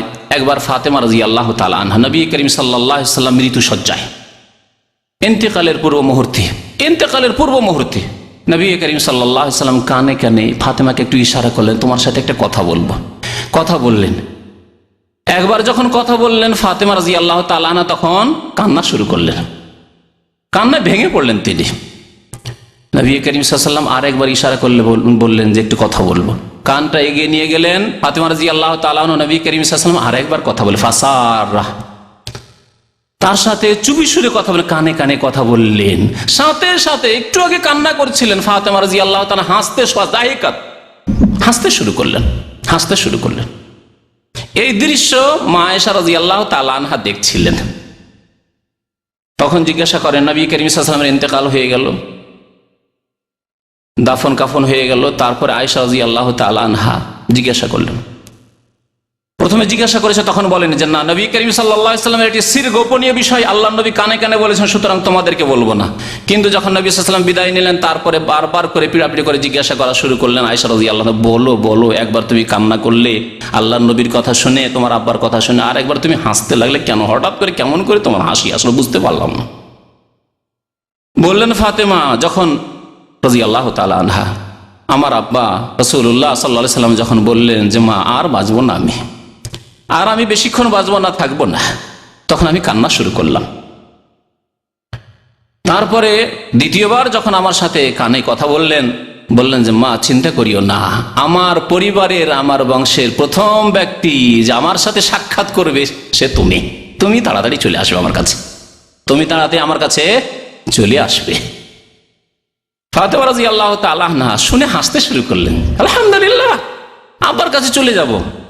কতদিন পরে তাঁর ইন্তেকাল হয়েছিল, আল্লাহ নবীর ইন্তেকালের বলতে পারেন কেউ? হ্যাঁ, মাত্র 6 মাস। আর 6 মাসও তিনি অসুস্থ, আব্বার শোকে অসুস্থ অবস্থায় কাটিয়েছিলেন। অসুস্থ অবস্থা থেকে 6 মাস পরে তাঁর ইন্তেকাল হয়ে গেল। দেখেন, এই বিষয়টি আমি এই জন্যই বলছি আপনাদের সামনে যে আমরা যখন দুনিয়া ছেড়ে যাব, কেউ দুনিয়া ছেড়ে যেতে রাজি নয়, কিন্তু যখন আমরা আখিরাতের দিকটা ভালো করে লক্ষ্য রাখবো, তখন দুনিয়ার উপর মায়া আমাদের তেমন থাকবে না। আমাদের দুনিয়ায় যদি আপনজন কেউ থাকে, তাহলে আপনজন অনেকে চলে গেছে। যদি আমরা সৎ কর্মশীল হয়ে যাই, নেক আমল করে যাই, আল্লাহ যদি ভালো করে ইবাদতবন্দি করে যাই, আখিরাতে পাড়িয়ে দিই, তাহলে যদি ছেলে মেয়েদেরকে ছেড়ে যাই, তো আব্বা আম্মাকে পেয়ে যাব, দাদা দাদিকে পেয়ে যাব, নানা নানিকে পেয়ে যাব, অনেক ভাই ব্রাদার বন্ধু বান্ধবকে পেয়ে যাব, অনেক আলেম ওলামাকে পেয়ে যাব, আল্লাহর নেক বান্দাদেরকে পেয়ে যাব, তাদের সংসর্গ পেয়ে যাব। ফাতেমা রাদিয়াল্লাহু তাআলা হেসে দিলেন। অথচ তাকে যে বলা হল তুমি তাড়াতাড়ি চলে আসবে, তো এখানে একটা দিকেও আছে যে তুমি হাসানকে ছেড়ে চলে যাবে, হোসাইনকে ছেড়ে চলে যাবে, তোমার স্বামী আলীকে ছেড়ে চলে যাবে, এটা ঠিক নয় কি? মাত্র 6 মাস পরে ইন্তেকালের সুসংবাদ, যে তুমি তাড়াতাড়ি আমার কাছে চলে আসছো, তার মানে স্বামী ছেড়ে তুমি চলে আসবে। স্বামীর ওপর মায়া ছিল না? হাসান হোসেনের উপর মায়া ছিল না? মোহসেনের উপর মায়া ছিল না? অবশ্যই মায়া ছিল, তাদেরকে তুমি ছেড়ে চলে আসবে। কিন্তু আমি ছেড়ে যাব কোথায়? মুহাম্মদুর রাসূলুল্লাহ সাল্লাল্লাহু আলাইহি ওয়াসাল্লাম, আমার আব্বার কাছে চলে যাব। খুশি খুশি। তো আমাদের যদি ওইরকম অবস্থা, আমরা ইমান তৈরি করতে পারি যে আলহামদুলিল্লাহ আমার ছেলে মেয়েকে যদি আমি এতিম করে চলে যাই, আমার স্ত্রীকে বিধবা করে চলে যাই, তা আমার দাদা দাদি চলে গেছে, কারো মা বাবা চলে গেছে, কারো আর কেউ আপনজন, অনেক আত্মীয় স্বজন চলে গেছে, অনেক নেক মানুষরা যাদেরকে অন্তর থেকে ভালোবাসতো তারা চলে গেছে, তাদের সাথে থাকবো কি? তাদের সাথে থাকবো কি? আলহামদুলিল্লাহ। আসল বিষয় হচ্ছে ইমান সুন্দর হওয়া আর আমল সুন্দর হওয়া। ইমান এবং আমল সুন্দর যদি থাকে তো দুনিয়াতেও শান্তি রয়েছে, আর আখেরাতে গেলে তো শান্তি অবশ্যই রয়েছে। আসল শান্তি রয়েছে আখেরাতের শান্তি, কবরের জীবনের শান্তি, পরকালের শান্তি।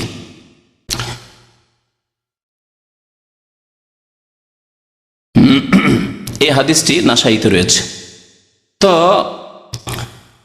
তারপরে আরেকটি বিষয়, সময় শেষ হতে, আরেকটি বিষয় যেটা বলতে চাইছিলাম সেটা হচ্ছে যে কবরের আযাবের কারণ কি, কেন কবর আযাব হবে। নবী করিম সাল্লাল্লাহু আলাইহি সাল্লামের একটি হাদিসে রয়েছে এর মুখ্য কারণ শিরক। কয়েকটি কবরের পাশ দিয়ে নবী করিম সাল্লাল্লাহু আলাইহি সাল্লাম অতিক্রম করছিলেন, সেখানে আযাব হচ্ছিল। ওহীর মাধ্যমে নবী করিম সাল্লাল্লাহু আলাইহি সাল্লাম জানতে পারলেন, আর তারা ছিল মুশরিক, শিরক করে মারা গেছে। মনে রাখতে হবে এই ক্ষেত্রে যে কোনো কাবিরা গুনাহ হচ্ছে কবরের আযাবের কারণ। যে কোনো কাবিরা গুনাহ, শিরক করা, কুফরি করা, মুনাফিকি, নামাজ ত্যাগ করা, রোজা ছাড়া, যাকাত না দেওয়া, হজ ফরজ হয়েছে হজ না করা, হজ না করে মরে যাওয়া ইত্যাদিতে, মাতা পিতার সেবা না করা, মাতা পিতাকে কষ্ট দেওয়া, জেনা ব্যভিচার করা, মাদক দ্রব্যর ব্যবহার ইত্যাদি, যত রকমের খুন করা, যতগুলি গুনাহ রয়েছে, গীবত করা, চুগলখড়ি করা, পেশাব থেকে না বাঁচা, এর মধ্যে দু চারটি কাবিরা গুনহার কথা হাদিসে উল্লেখ আছে। বাকি মনে রাখতে হবে যে কোনো কাবিরা গুনাই হচ্ছে কবরের আযাবের কারণ। সুতরাং কাবিরা গুনাহ থেকে সব সময় বেঁচে থাকতে হবে, আর সাগিরা থেকেও বাঁচাতে হবে। কারণ সাগিরা যদি ঘন ঘন হইতে লাগে, বেশি বেশি হইতে লাগে, সেটাই কাবিরাতে বড় গুনায় পরিণত হয়ে যাবে, যেমন হাদিসে রয়েছে। সুতরাং ছোট গুনাহ থেকেও নিজেকে বাঁচিয়ে রাখতে হবে, কাবিরা থেকে তো অবশ্যই বেঁচে থাকতে হবে। কারণ কাবিরা গুনাহ মানুষকে ধ্বংস করে দেয়, মানুষকে ধ্বংস করে দেয়, মানুষের ইমানকে ধ্বংস করে দেয়, মানুষের আমলকে ধ্বংস করে দেয়। তো নবী করিম সাল্লাল্লাহু আলাইহি ওয়াসাল্লামের একটি হাদিস রয়েছে শিরকের কথা, সেই হাদিসের একটা অংশ আপনাদেরকে শোনাই। নবী সাল্লাল্লাহু আলাইহি ওয়াসাল্লাম একবার মদিনায় একটি বাগানের পাশ দিয়ে যাচ্ছিলেন, নাজ্জার গোত্রের, বানু নাজ্জারের, আর চেপেছিলেন তিনি খচ্চরে। খচ্চর ঘোড়ার চাইতে ছোট হয় আর গাধার চাইতে বড় হয়, খচ্চর। ও নাহানু মাহু, সাহাবারা বলছেন আমরাও তার সাথে ছিলাম। যায়েদ বিন সাবিত রাদিয়াল্লাহু তাআলা বলছেন আমি সাথে ছিলাম। হঠাৎ করে খচ্চরটি লাফ দিয়ে উঠেছে, লাফ দিয়ে উঠেছে, নবী সাল্লাল্লাহু আলাইহি ওয়াসাল্লাম পিঠে চেপে আছেন, লাফ দিয়ে উঠেছে। ফাকাদাত তুলকিহি, এমন হে লাফ দিয়ে উঠেছে মনে হচ্ছে নবী সাল্লাল্লাহু আলাইহি ওয়াসাল্লামকে ফেলে দিবে পিঠ থেকে। ওয়াইজা আকবরুন সিত্তাতুন আও খামসাতুন আও আরবাতুন, আর সেখানে হয় 6টি বা 5টি বা 4টি কবর ছিল, বর্ণনাকারী সন্দেহ। নবী করিম সাল্লাল্লাহু আলাইহি ওয়াসাল্লাম জিজ্ঞাসা করলেন মান ইয়ারিফু আসহাবা হাযিহিল আকবর, এই কবরবাসীদেরকে কে চেনে, এখানে কাদের কবর আছে, কারা এখানে আছে? ফাকালা রাজুলুন, একজন বলেন আমি চিনি। ফামাতা মাতা হাওলাই, জিজ্ঞাসা করেন নবী করিম সাল্লাল্লাহু আলাইহি ওয়াসাল্লাম যে এরা কখন মারা গেছে? বললেন কালু মাতু ফিল ইশরাকে, এরা শিরকের অবস্থায় মারা গেছে, এরা শিরকের অবস্থায় মারা গেছে। তাহলে পুতুল পূজার শিরক হোক, আর কবরে সেজদা করা শিরক হোক, আর কবরে খাসি মোরগ জবাই করা শিরক হোক, আর কবরে চাদর চড়ানোর শিরক হোক, আর কবরে গিয়ে ফরিয়াদ করা, সন্তান চাওয়ার শিরক হোক, আর কবরে গিয়ে রোগ ভালো করার আশা করা এই শিরক হোক, আর তাবিজ বাঁধাই শিরক হোক, আর আল্লাহ ছাড়া অন্যের কসম করাই শিরক হোক, লোক দেখানো আমলের শিরক হোক, ছোট শিরক হোক আর বড় শিরক হোক, শিরক হচ্ছে মুখ্য কারণ কবরের আযাবের। এই হাদিসটি দ্বারা জানা গেল। নবী সাল্লাল্লাহু আলাইহি ওয়াসাল্লাম বললেন যে এরা কখন মারা গেছে? সাহাবী বললেন যে এরা শিরকের অবস্থায় মারা গেছে। তারপরে নবী করিম সাল্লাল্লাহু আলাইহি ওয়াসাল্লাম বললেন ইন্না হাযিহিল উম্মাহ তুবতালা ফি কুবুরিহা, এই উম্মতের লোকদেরকে কবরে পরীক্ষা করা হবে, এবং পরীক্ষার পরে যদি পরীক্ষা উত্তীর্ণ না হতে পারে, পাশ না করতে পারে, তাহলে তাদেরকে আযাব দেওয়া হবে। তারপরে নবী করিম সাল্লাল্লাহু আলাইহি ওয়াসাল্লাম বললেন যে তোমাদেরকে এখানে যে আযাব হচ্ছে আমি শুনতে পাচ্ছি। যদি এই আশঙ্কা, এই ভয় না থাকতো যে আমি যদি আজকে তোমাদেরকে শুনিয়ে দিই তো তোমরা কাউকে দাফনই করবে না, ভয়া দাফন করে ছেড়ে দেবে, লাশকে মাটিতে রেখে ফেলে দেবে, যে মাটির নিচে দিবই না, বাবা মারা গেছে মাটির উপর ফেলে রেখে দিবেন, পচবে সরবে। মা মারা গেছে রেখে দিবেন, স্ত্রী মারা গেছে রেখে দিয়ে দিবেন, স্বামী মারা গেছে রেখে দিবেন ভয়ে। যদি তোমাদেরকে কবরের অবস্থা শুনিয়ে দিই, মুসলিম শরীফের হাদিস বলছেন নবী সাল্লাল্লাহু আলাইহি ওয়াসাল্লাম, আল্লাহ তাদাফানু, আমার এই আশঙ্কা ভয় যদি না হইতো যে তোমরা দাফন করা ছেড়ে দিবে, মাইয়াতকে মৃতকে দাফন করা ছেড়ে দিল, দাআউতুল্লাহ, তবে আল্লাহর কাছে আমি দোয়া করতাম, আইয়ুসমিআকুম মিন আযাবিল কবরি আল্লাযী আসমা মিনহু, যেই কবরের আযাব আমি শুনতে পাচ্ছি, এই পশু এই খচ্চর শুনতে পাচ্ছে, সেটা তোমাদেরকেও শোনাই দিতাম। কিন্তু ভয়, যদি তোমরা শুনতে পাও তো এত ভীত সন্ত্রস্ত হয়ে যাবে যে কেউ কাউকে দাফন করবে না, মাটিতে দাফনই করবে না। সুম্মা আকবালা আলাইনা বিওয়াজহি, তারপর নবী করিম সাল্লাল্লাহু আলাইহি সাল্লাম ফিরে দেখলেন সাহাবায়ে কেরামদেরকে আর বললেন, তাআউযু বিল্লাহি মিন আযাবিন নার, জাহান্নামের আযাব থেকে আল্লাহর কাছে আশ্রয় কামনা করো। কালু সাহাবারা নাউযু বিল্লাহি মিন আযাবিন নার, বললেন তাআউযু বিল্লাহি মিন আযাবিল কবর, কবর আযাব থেকে আল্লাহর কাছে পানাহ চাও, আশ্রয় কামনা করো। সাহাবারা নাউযু বিল্লাহি মিন আযাবিল কবর, তাআউযু বিল্লাহি মিনাল ফিতানি মা যাহারা মিনহা ওয়া বাতান, ফিতনা থেকে, প্রকাশ্য অপ্রকাশ্য গোপনীয় সমস্ত রকমের ফিতনা আপদ বিপদ থেকে আল্লাহর কাছে তোমরা পানাহ চাও, আশ্রয় চাও। সাহাবায়ে কেরাম সেই দোয়া, নাউযু বিল্লাহি মিনাল ফিতানি মা যাহারা মিনহা ওয়া বাতান। নবী সাল্লাল্লাহু আলাইহি ওয়াসাল্লাম চতুর্থবারে বললেন, তাআউযু বিল্লাহি মিন ফিতনাতিদ দাজ্জাল, দাজ্জালের ফিতনা থেকে, দাজ্জালের সমস্যা থেকে, দাজ্জালের ঈমান হরণ করা থেকে আল্লাহর কাছে তোমরা পানাহ চাও।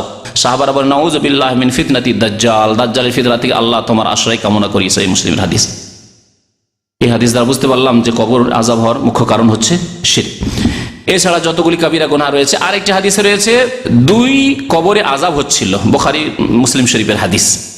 নবী করিম সাল্লাল্লাহু আলাইহি ওয়াসাল্লাম শুনতে পেলেন এখানেও, ফাসামিয়া সাওতা ইনসানাইনি ইউআযাবানি ফি কুবুরিহিমা, 2 মানুষের আওয়াজ শুনতে পাচ্ছেন যে কবরে তাদের আওয়াজ হচ্ছে, আযাব, চিৎকার করছে, কবর আযাব হচ্ছে। নবী করিম সাল্লাল্লাহু আলাইহি ওয়াসাল্লাম শুনতে পাচ্ছেন, বলে ইন্নাহুমা লা ইউআযাবানি ওয়া মা ইউআযাবানি ফি কাবীর, এদেরকে আযাব হচ্ছে কিন্তু খুব বড় কাজ নয়, কাবিরা গুনাহ, কিন্তু এমন বড় মুশকিল কাজ ছিল না, ইচ্ছা করলে তারা এই কাবিরা গুনাহ থেকে বাঁচতে পারত, সহজ ব্যাপার ছিল। তারপরে সংক্ষেপে বলছেন নবী করিম সাল্লাল্লাহু আলাইহি ওয়াসাল্লাম, আম্মা আহাদুহুমা ফাকানা ইয়ামশি বিন নামিমা, তাদের একজন চুগলখড়ি করে বেড়াইতো। চুগলখড়ি করা মানে ফিতনার জন্য, লড়াই ঝগড়া বিবাদ লাগিয়ে দেওয়ার জন্য একজনের কথা আর একজনের কাছে পৌঁছে দেওয়া।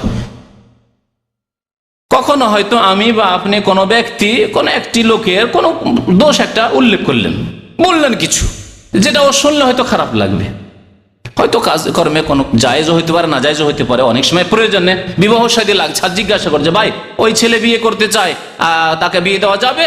তাহলে আসল কথা বলতে হবে। এই গীবত জায়েজ, এটাকে গীবত সম্পর্কে আলোচনা করেছি।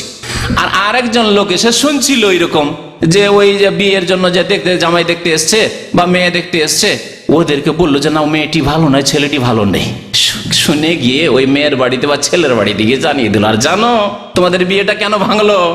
এই জন্যই তো ভাঙলো, ওই যে লোকটি যা জানছো না, ওই যে অমুক হাফেজ সাহেব, ওকে জিজ্ঞাসা করেছিল যে লোকটি কেমন, মেয়েটি কেমন, বলছে না ভালো না, খবরদার এখানে বিয়ে দিয়েন না, সমস্যা হবে। আর কি না হইতে পারে বলুন? মারামারি, জীবনও নিয়ে নিতে পারে, আমাদের বিয়ে ভাঙালি তুই, সারা জীবনের জন্য শত্রুতা। এই হচ্ছে চুগলখড়ি। তাহলে ফিতনা লাগাবার জন্য, ঝগড়া বিবাদ লাগাবার জন্য যদি একের কথা অন্যকে পৌঁছানো হয়, তার নাম হচ্ছে চুগলখড়ি। কিন্তু সংশোধনের জন্য যদি কারো কথা পৌঁছানো হয়, অথবা কারো উপকার করার জন্য, ভাই আমার একটা মেসেজ আছে, খবর আছে, তো অমুক ভাই ওর কাছে টেলিফোন নাই, খবরটা পৌঁছে দিন যেন এই কাজটি করে, ভালো না মন্দ কাজ? ভালো কাজ, কারণ আপনি ফিতনা লাগাবার জন্য করেন, উপকার করার জন্য করেছেন। তাহলে ফিতনা, ঝগড়া বিবাদ লাগাবার জন্য যে একের কথা অন্যকে পৌঁছানো, তার নাম হচ্ছে নামিমা, চুগলখড়ি করা, কাবিরা গুনাহ। এর মাধ্যমে সম্পর্ক খারাপ, আপনজনদের মাঝে সম্পর্ক খারাপ হয়ে যায়। জি। আর আরেকজন কি করতো, লা ইয়াস্তাতিরু মিনাল বল, পেশাব করার সময় পর্দা করতো না, দাঁড়িয়ে পেশাব করা শুরু করতো যেখানে সেখানে। এক শ্রেণীর প্যান্ট পরা লোকেরা আছে, দাঁড়িয়ে যেখানে সেখানে পেশাব করছে, অথবা বসে করলেও দেখবেন নদীর আশেপাশে, নদীর পাড়ে যারা বাস করে তারা কি করে, নদীর পাড়ে কত লোক আসছে আর যাচ্ছে, আর মাথা নিচে করে পায়খানে বসে গেছে, দেখেছেন এরকম দৃশ্য? যেখানে নদী আছে, নদী এলাকার লোকেরা এসব জানে, মাথা নিচে করে, চোখে চোখে না দেখলি হলো, 4 চোখে এক জায়গায় না হইলি হলো, বসে গেছে, পেশাব পায়খানা করতে বসে গেছে, আর ওদিকে দুঃখ দেখা দেখে না, সবাই দেখছে তাকে। যেটি হচ্ছে কাবিরা গুনাহ, কবর আযাবের কারণ। পেশাবের সময়, পায়খানার সময় পর্দা করতো না। আর একটি হাদিস লা ইয়াস্তানজিহু মিন বাউলিহি, নিজের পেশাব থেকে বাঁচত না, পেশাব করার সময় শক্ত মাটি দিয়ে পেশাব করতে শুরু করলো, পেশাব ছিটে এসে কাপড়ে পড়লো, পায়ে পড়লো, ওই অবস্থায় থেকে গেল। নামাজ পড়লো, ওই অবস্থায় তো নামাজ পড়লো। আর যারা বেনামাজি তাদের তার পরোয়াই নেই, যারা নামাজ পড়ে না তাদের তার পরোয়াই নেই যে পেশাব গায়ে পড়লেই কি আর কাপড়ে পড়লেই কি, বরং তাদের প্যান্ট খারাপ থাকলেই সুবিধে, তাই না? তাদের কাপড় খারাপ থাকলেই সুবিধা। কারণ আমাদের দেশের বেনামাজিরা কুটুম বাড়ি গেলে, আত্মীয় স্বজনের বাড়ি গেলে, যদি নামাজি বাড়িতে যায়, দিনদার বাড়িতে, আমি দেখেছি আমার এক চাচাতো মামা, দূরের মামা, কোনো কাজে এসছে, আর আমার আব্বা খুব শক্ত মানুষ ছিল, ও পানি দিবেই দিবে, যতই বেনামাজি হোক পানি দিতে হবে। আমাদেরকে হুকুম করতে পানি দিয়ে আসো, পানি দিতে মামা নামাজ পড়বো না, তা আমাকে তো বলেই দিল আমি নামাজ পড়বো না। আমার আব্বা বলছে নামাজ পড়েন, বলছে কাপড় খারাপ। তো বেনামাজিদের আমাদের দেশে কাপড়ই খারাপ থাকে সব সময়। মহিলাদের তো মাসে 5 দিন খারাপ থাকে, আর বেনামাজিদের সারা মাস, সারা জীবন খারাপ থাকে, সারা জীবন খারাপ থাকে এদের, ঠিক না? সব সময় বলবে যেখানে যাকে না নামাজ পড়ো, বলছে কাপড় খারাপ। এদের কাপড় সবসময় খারাপ থাকে, কি বইতে থাকে আল্লাহ জানে।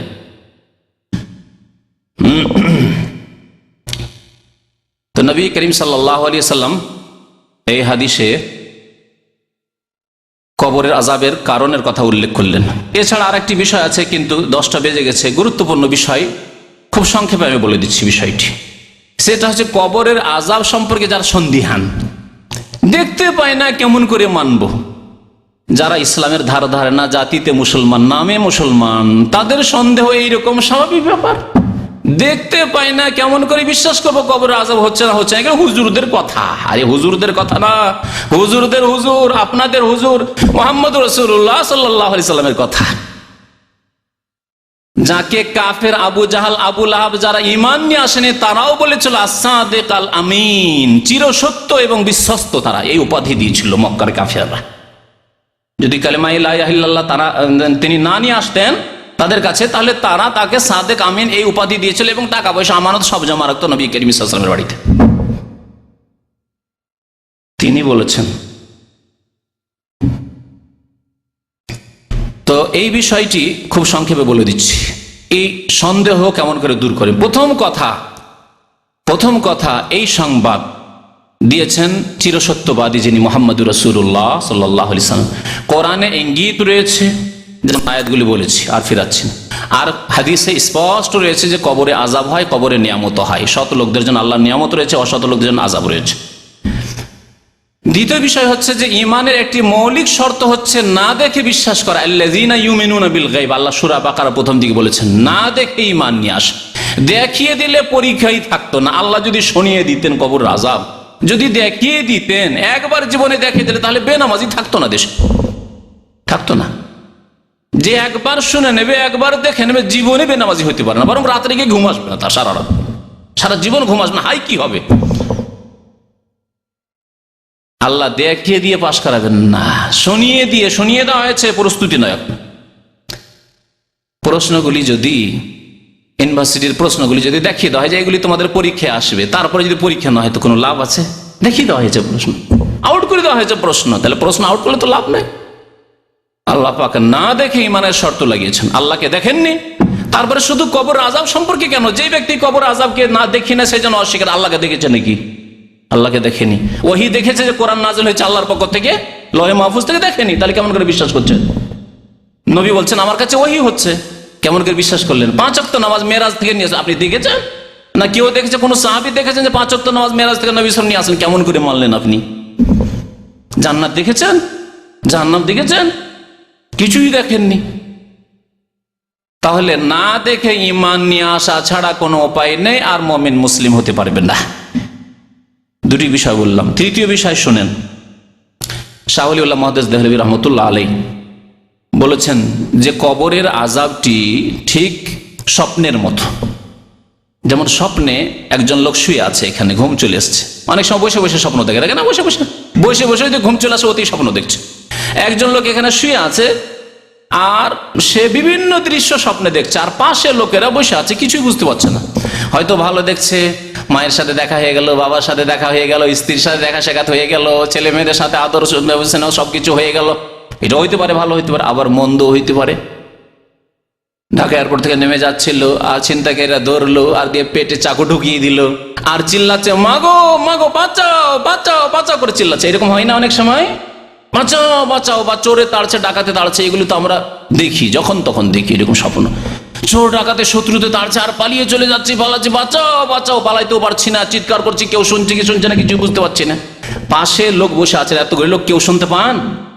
যেই লোক স্বপ্ন দেখছে আর তাকে চোর ডাকাতে মারধর করছে, টাকা পয়সা ছিনতাই করছে, জীবন নিয়ে নিচ্ছে, খুন করছে, কিছু বুঝতে পারেন আপনারা? পাশে বসে কিছুই বুঝতে পারে না কি হচ্ছে না হচ্ছে।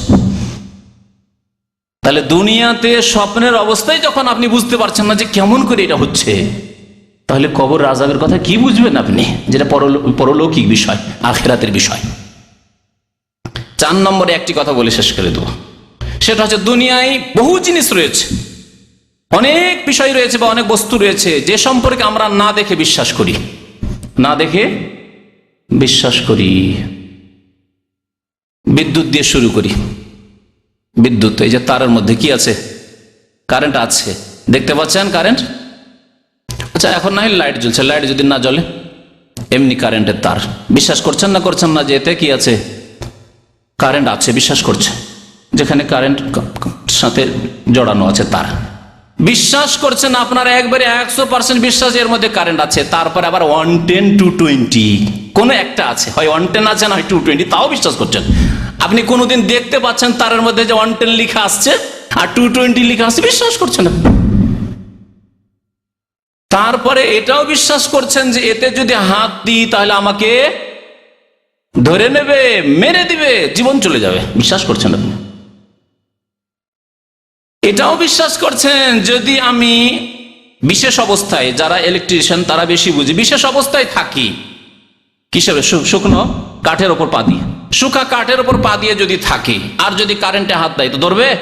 হ্যাঁ, ইঞ্জিনিয়ার সাহেব ধরবে কি? ধরবে না। এটাও বুঝছেন যে শুকনো কাঠের ওপর পা দিয়ে আছি, সেই জন্য কারেন্ট ওই তারে হাত দিয়েছেন, ধরবে না আপনাকে, বিশ্বাস করছেন। এটা বিশ্বাস করেন না? বিশ্বাস করছেন। আর যদি ভিজা থাকে, কাঠটা ভিজা আছে, মাটির কোন রকমের আর্থ পাচ্ছে, রস পাচ্ছে, তাহলে ধরবে না? ধরবে না? ধরবে।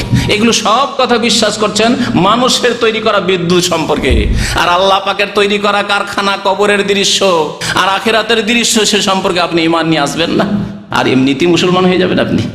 তাহলে দুনিয়ার বহু ক্ষেত্রে আমরা বিশ্বাস করি। আজকে না কালকে কি আমাদের এক ভাই বলছিল যে বঙ্গোপসাগরে তুফান আসছে, তুফান এসেছে, হয়তো অনেকের কাছে খবর আছে, তুফান আসছে আর কাছাকাছি চলে এসেছে, আর বাংলাদেশের উপরে আক্রমণ হতে পারে, হ্যাঁ, এর প্রভাব পড়তে পারে, ঠিক না? শুনেছেন না? কি করে বিশ্বাস করে নিচ্ছেন আপনি? মানুষে বললো একজন, আমি একজনের কাছে শুনেছি, তার কথা বিশ্বাস করছি, 10 জনও বললো তার কথা বিশ্বাস করলেন, আর মুহাম্মদুর রাসূলুল্লাহ সাল্লাল্লাহু আলাইহি ওয়াসাল্লাম কবরের আযাবের কথা বলছেন, তার কথা বিশ্বাস করবেন না আপনি? আল্লাহ পাক বলছেন, তার কথা বিশ্বাস করবেন না আপনি? আম্বিয়া কেরাম সবাই বলেছেন, তাদের কথা বিশ্বাস করবেন না আপনি? কার কথা বিশ্বাস করবেন আপনি? আরো বলি এইরকম যারা সংশয় রয়েছে, কুফরিত রয়েছে, তাদেরকে যে আপনার মায়ের কথায় আপনি বিশ্বাস করেছেন, আমার মায়ের কথা আমি বিশ্বাস করেছি, এটা আমার বাবা, বিশ্বাস করিনি। কেউ কি দেখেছেন যে আসলে বাবা কিনা? কেউ দেখেননি। তারপরে বিশ্বাস করে ছোট থেকে যখনই মুখ ফুটেছে, 2 বছর 2.5 বছর, তোমার বলছে যে এটা তোমার আব্বা, এটা তোমার আব্বা, ওই আব্বা আব্বা করতে এত আব্বা করছে, আব্বাই বলছি তাকে সারা জীবন, আর পুরো ইমান বিশ্বাস আছে এটাই আমার আব্বা, বিশ্বাস করছেন মায়ের কথা। তারপরে আত্মীয় স্বজন, খালা, ফুফু, নানি, না দাদি, এসব বলেছে, এরা বলেছে যে এটা তোমার আব্বা, এটা তোমার আম্মা, এসব বিশ্বাস করেছেন আপনি। দুনিয়া আমরা সব কথাই বিশ্বাস করি, কিন্তু আখিরাতের ক্ষেত্রে যখন আসে তখন শয়তান আমাদের অনেককে গুমরাহ করে দেয়, পথভ্রষ্ট করে দেয়। যখন কবরের জীবনের কথা আসে তখন শয়তান আমাদের অনেককে গুমরাহ, পথভ্রষ্ট করে দেয়। আল্লাহ যেন আমাদেরকে ঈমান সুন্দর করা তৌফিক দান করেন। আল্লাহ আমাদের কবরের জীবন যেন সুখী করেন, আমাদের আখিরাতের জীবন সুখী করেন। আল্লাহ দুনিয়াতেও আমাদেরকে সুখী করেন। রব্বানা আতিনা ফিদ দুনিয়া হাসানা ওয়া ফিল আখিরাতি হাসানা ওয়া কিনা আযাবান নার।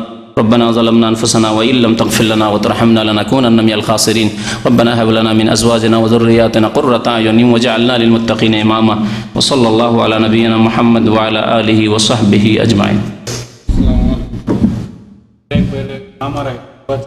আচ্ছা, আমাদের এক ভাই এখানে আসেন, ওনার আম্মা ইন্তেকাল করেছে, দোয়া চেয়েছে আপনাদের কাছে, দোয়া করেন আল্লাহ যেন তাকে জান্নাতবাসী করে, তার গুনাহ খাতা মাফ করে, তার কবরের বালা মুসিবতকে যেন দূর করে, কবরের পরীক্ষা আল্লাহ যেন পাশ করার তৌফিক দান করেন, আমিন। এমন কোন স্থান আছে কি যেখানে কবর দিলে আযাব হয় না? জানা নেই এমন। তবে মদিনায় ইন্তেকালের ফজিলত রয়েছে, কিন্তু বেআমলদের জন্য নয়। যাদের আমল, সৎ আমল রয়েছে, অতিরিক্ত মদিনায় যদি ইন্তেকাল হয় তো তার ফজিলত রয়েছে। জি, মদিনার ফজিলত সম্পর্কে ইনশাআল্লাহ তার বিস্তারিত বক্তব্য করব। আর বাকি এমন কোন স্থান নেই যে স্থানে কবর দিলেই আযাব হবে না, না, এমন কিছু নেই। এছাড়া অনেক বিভ্রান্তিকর কথাবার্তা, শিরকি কুফরি বিদাতি কথাবার্তা রয়েছে, যে পীরের সাজরানামা লিখে দেয়, পীরের সিলসিলা লিখে দেয় মুরিদদেরকে, যে এটা যদি কাপনে বেঁধে দেয় তাহলে মুনকার নাকির এসে ওটা খুলে দেখবে, আরে হ্যাঁ পীরের সাজরানামা আছে, আর জিজ্ঞাসাই করবে না, মান রাব্বুকা মা দীনুকা, মান নবী জিজ্ঞাসা করবে না। এইসব কথাবার্তা রয়েছে পীরতন্ত্রে।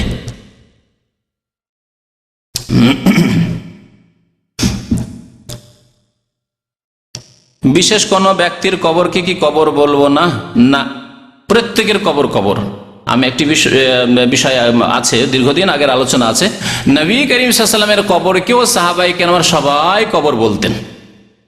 আবু বকরের কবরকে কবর বলতেন, ওমরের কবরকে কবর বলতেন, সবার কবরকে কবর বলতেন। সুতরাং আল্লাহর নবীর কবরকে রওজায়ে পাক বলা বিদাতি কথা, আর পীরদের কবরগুলিকে মাজার বলা বিদাতি কথা, আর গরিব মিসকিনদের কবরগুলিকে কবর বলা শুধু ভ্রান্ত কথাই। সবগুলি কবর, সবগুলি কবর। জি, কবরে আজান দিলে নাকি আযাব হয় না? হ্যাঁ, এটি নতুন মতবাদ আহমদ রেজা খান বেরেলভী ভারত থেকে চালু করেছে, আজকে থেকে প্রায় 40 থেকে 50 বছর আগে। আর তার একটা ছোট্ট পুস্তিকা আছে আজানুল কবর। আর এই মুশরিক বিদাতি যে কবর পূজাকে ধর্ম বানিয়েছে, সে কোরআন এবং হাদিসকে বিকৃত করে বলছে যে কোরআন হাদিসে আছে কবরে সিজদা করার কথা, কবরওয়ালার কাছে দোয়া করার কথা। এই দলটি বাংলাদেশে বিভিন্ন জায়গায় আছে, যারা নিজেদেরকে রেজভি বলে অথবা সুন্নি বলে, আহলে সুন্নাত ওয়াল জামাত বলে, কিন্তু তারা আহমদ রেজা খানের উম্মত। তাদের আকীদা যে কবরে আজান দিতে হবে, নবী করিম সাল্লাল্লাহু আলাইহি ওয়াসাল্লাম থেকে কোনো এর প্রমাণ নেই। আমার সময় বেশি হয়ে যাচ্ছে, না হলে আমি বলতাম, আমার ছাত্র জীবনের শেষ বছর ছিল, দাওরাতে পড়াশোনা করতাম, তখন একবার ওইরকম এক বিদাতি মোল্লা কোনো আলেম না আধা মুন্সি আর কি, তো মুন্সি এসে এক গ্রামে কবরে আজান দিতে শুরু করেছে, ওই বেরেলভী এলাকায় এসেছে, আজান দিতে শুরু করেছে। তারপরে ওখানকার শিক্ষিত লোকেরা ছিল, যারা নতুন লেগেছে, যদিও তারা বেরেলভী তবু নতুন লেগেছে, প্রথম ওই এলাকায় আজান হয়েছে, তখন ওরা দৌড় দিয়ে চলে এসেছে আমাদের ওই মাদ্রাসা, যে মাদ্রাসা আমি ফারিগ হই, 1982 বা 81 ঘটনা, 1981 অথবা 82 ঘটনা। তো তারপরে আমাদের এক ওস্তাদ গেলেন, তার সাথে আমাকে নিলেন, যে বুখারী মুসলিম এগুলো হাদিসগুলো নিয়ে যেতে হবে। আর আমি আলহামদুলিল্লাহ পড়াশোনা ভালো ছিল, বলছে একটা ছেলে নিয়ে আর একজন ওস্তাদ গেলাম ওখানে। ওরা জানতে পেরেছে যে আলেম আনতে গিয়েছে, তার আগেও মোল্লা পালিয়ে গেছে নেই। তো ওই গ্রামে গিয়ে আলোচনা হইলো, আর সেখানে হাদিসগুলো খুলে দেখানো হলো। আজান শুধু নবজাত সন্তান, যে নতুন জন্ম হয়েছে বাচ্চার, এই শিশুর কানে আজান দেওয়ার হাদিস আছে, এছাড়া নামাজের আজান আছে, আর কোনো আজান নেই। আমাদের ঝড় তুফানে আজান দেয়, তাই না? ঝড় তুফানে আজান, যখন ঝড় তুফান ঘূর্ণিঝড় হয়, কত যে ছোট কালে আজান দিয়েছি। আমার আব্বা আজান দিতেন, কিন্তু আমার মামার বাড়িতে দেখতাম মামাতে বাইরে আজান দিচ্ছে, সবাই আজান দিচ্ছে, আমিও আজান দিতাম। এসব বিদাতি কাজ, এসব বিদাতি কাজ। কবরে কোনো আজান নেই। কবর যদি সুন্দর করে খনন করা হয়, সেটা নাকি সৎ লোকের আলামত। কেমন কথা? সুন্দর করে খনন মানে খবর খনন করতে গিয়ে যদি ভুসড়ে না পড়ে, এটা বলতে চেয়েছেন মনে হয় নাকি? না, এমন কিছু নাই। নরম মাটি থাকলে, বর্ষাকাল থাকলে, আর ইন্ডিয়া বাংলাদেশ জমি হলে এমনিতে ভালো ভালো সৎ মানুষের কবর ভুসে পড়বে। মাটি কি আর কি বুঝবে যে এটা সৎ লোকের কবর? তো ভুসলিতে হবে না, আর অসৎ লোকের তো ভুসলে যেতে হবে, ওর যেটা কাজ করবে। আর যদি কবর ভেঙে পড়ে যায় অথবা পানি উঠে, তা না অসৎ হওয়ার কারণ না, এসব মিথ্যা কথা, সব ভুল কথা, ভুল কথা। বর্ষাকাল যখন থাকবে উঁচু জায়গায় কবর দেন, এবং কবরস্থানে কবর দেন, কবরস্থানে একটু উঁচু জায়গায় করেন, নিচু জায়গায় যাতে না হয়। আল্লাহর ওলি যদি কবরের পাশ দিয়ে যায় তখন নাকি আযাব হয় না, ডাহা মিথ্যা কথা, ডাহা মিথ্যা কথা। নবী করিম সাল্লাল্লাহু আলাইহি ওয়াসাল্লাম চাইতে আল্লাহর বড় ওলি কে ছিল? ওলি মানে দোস্ত, তো আল্লাহর অন্তরঙ্গ বন্ধু। ওলির চাইতে বড় উপাধি হচ্ছে খালিল। খালিল মানে অন্তরঙ্গ বন্ধু, খালিল মানে অন্তরঙ্গ বন্ধু। আল্লাহ পাক মাত্র 2 নবীকে খালিল বলেছেন, আর কাউকে খালিল বলেননি, ইব্রাহিম আলাইহিস সালাম আর মোহাম্মদ রসুল্লাহ সাল্লাম, তো মোহাম্মদ রসুল্লাহ হাদিস তো পড়ে শোনাইলাম, মুসলিম শরীফের হাদিস, যে 6টি কবর বা 5টি কবর ছিল বা 4টি কবর ছিল, আর সেখান দিয়ে যাচ্ছেন নবী করিম সাল্লাল্লাহু আলাইহি ওয়াসাল্লাম, আর আরেকটি ঘটনায় 2টি কবর ছিল, তাদের আযাব হচ্ছে। আল্লাহর নবী, দুনিয়ার সবচেয়ে বড় ওলি, আল্লাহর অন্তরঙ্গ মধু খালিল, তিনি যাচ্ছেন আর কবর আযাব হচ্ছে, বন্ধ হচ্ছে না। তাহলে এসব ভণ্ড ওলি যারা ওলিয়া ও শয়তান কিন্তু নিজে ওলি দাবি করে বসে আছে, তাদের ফজিলত কোত্থেকে পেলেন আপনি? সত্যিকার ওলি যদি এই উম্মতের হয়, শ্রেষ্ঠ ওলি আবু বকর সিদ্দিক, আবু বকর, ওমর, ওসমান, আলী, এইভাবে ওলি চিনতে শেখেন, ওলিকে চেনেন এবং তাদের সাথে মহব্বত করুন এবং তাদের অনুসরণ করুন, তাদের পথে চলুন। আর ভণ্ডদেরকে ওলি বানিয়ে বসে আছেন।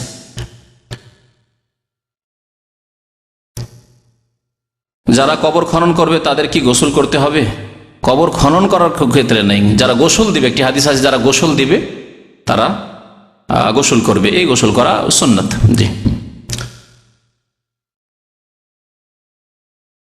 যদি কেউ কবরের পাশে কাঁচা ডাল বা গাছ লাগিয়ে দেয় তাহলে কি আযাব কম হবে? না, তবে নবী করিম সাল্লাল্লাহু আলাইহি সাল্লাম গাছ লাগাননি, ডাল পুঁতেছিলেন দুটো, যখন ওই 2টি কবরে, সময়ের স্বল্পতার জন্য ওই হাদিসটাকে সংক্ষেপ করে দিচ্ছি, তাদের 2টো খেজুরের ডাল কেটে পুঁতে দিয়েছিলেন আর বলেছিলেন যে লাআল্লাহু আন ইউখাফফাফা আনহুমা মা লাম ইয়াইবিসা, আমি আল্লাহর কাছে আশা করি যে যতক্ষণ এইগুলি শুকায়নি, যতদিন শুকায়নি এই ডালগুলি, ততদিন কবরের আযাব কি হবে? শেষ হয়ে যাবে না, ইউখাফফিফ, হালকা হবে বলেছিলেন। তারপরে যতদিন শুকায়নি বলা হচ্ছে, কেন? কে বলছে যে তসবিহ তাহলিল করতে আছে সেজন্য? এটা নিজের আবিষ্কার, নবী সাল্লাল্লাহু আলাইহি ওয়াসাল্লাম কথা বলেননি, কিন্তু এটা নিজের আবিষ্কার। অনেকে এই ব্যাখ্যা করতে চেষ্টা করেছে যে যেহেতু ডাল তসবিহ করছে, সেজন্য যতক্ষণ তসবিহ হইতে থাকবে ততক্ষণ কি হবে? আযাব হালকা হবে। আপনাদেরকে একটা জিজ্ঞাসা করি এর খণ্ডন করার জন্য, শুধু কাঁচা জিনিসই তসবিহ করে, শুকনা জিনিস তসবিহ করে না? বলুন, আল্লাহ কোরআনে কি বলেছেন? ওয়াইন মিন শাইইন ইল্লা ইউসাব্বিহু বিহামদি, পৃথিবীতে যে কোনো বস্তু, তো বস্তু শুকাও হয়, কাটাও হয়, তাহলে এই পিলারও তসবিহ করছে, মাইকও তসবিহ করছে, স্ট্যান্ডও তসবিহ করছে, লাইটও তসবিহ করছে, মানুষও তসবিহ করছে, জিনও তসবিহ করছে, গড়িও তসবিহ করছে, চন্দ্র সূর্যও তসবিহ করছে, পাহাড় পর্বত, শুকনো পাথর, তাও তসবিহ করছে। ওয়াইন মিন শাইইন ইল্লা ইউসাব্বিহু বিহামদি, শুকা ডালও তসবিহ করছে, কাঁচা ডালও তসবিহ করছে, পাতাও তসবিহ করছে, শুকা পাতাও তসবিহ, সব তসবিহ করছে, কাপড়ও তসবিহ করছে। আল্লাহর কথা এটি সত্য।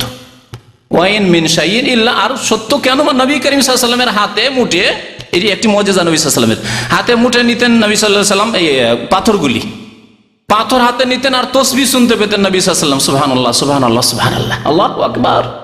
এই হচ্ছে নবী সাল্লাল্লাহু আলাইহি ওয়াসাল্লামের মুজিজা। তাহলে পাথরে কি রস আছে নাকি? পাথরে তসবিহ নবী সাল্লাল্লাহু আলাইহি ওয়াসাল্লাম শুনতে পেতেন।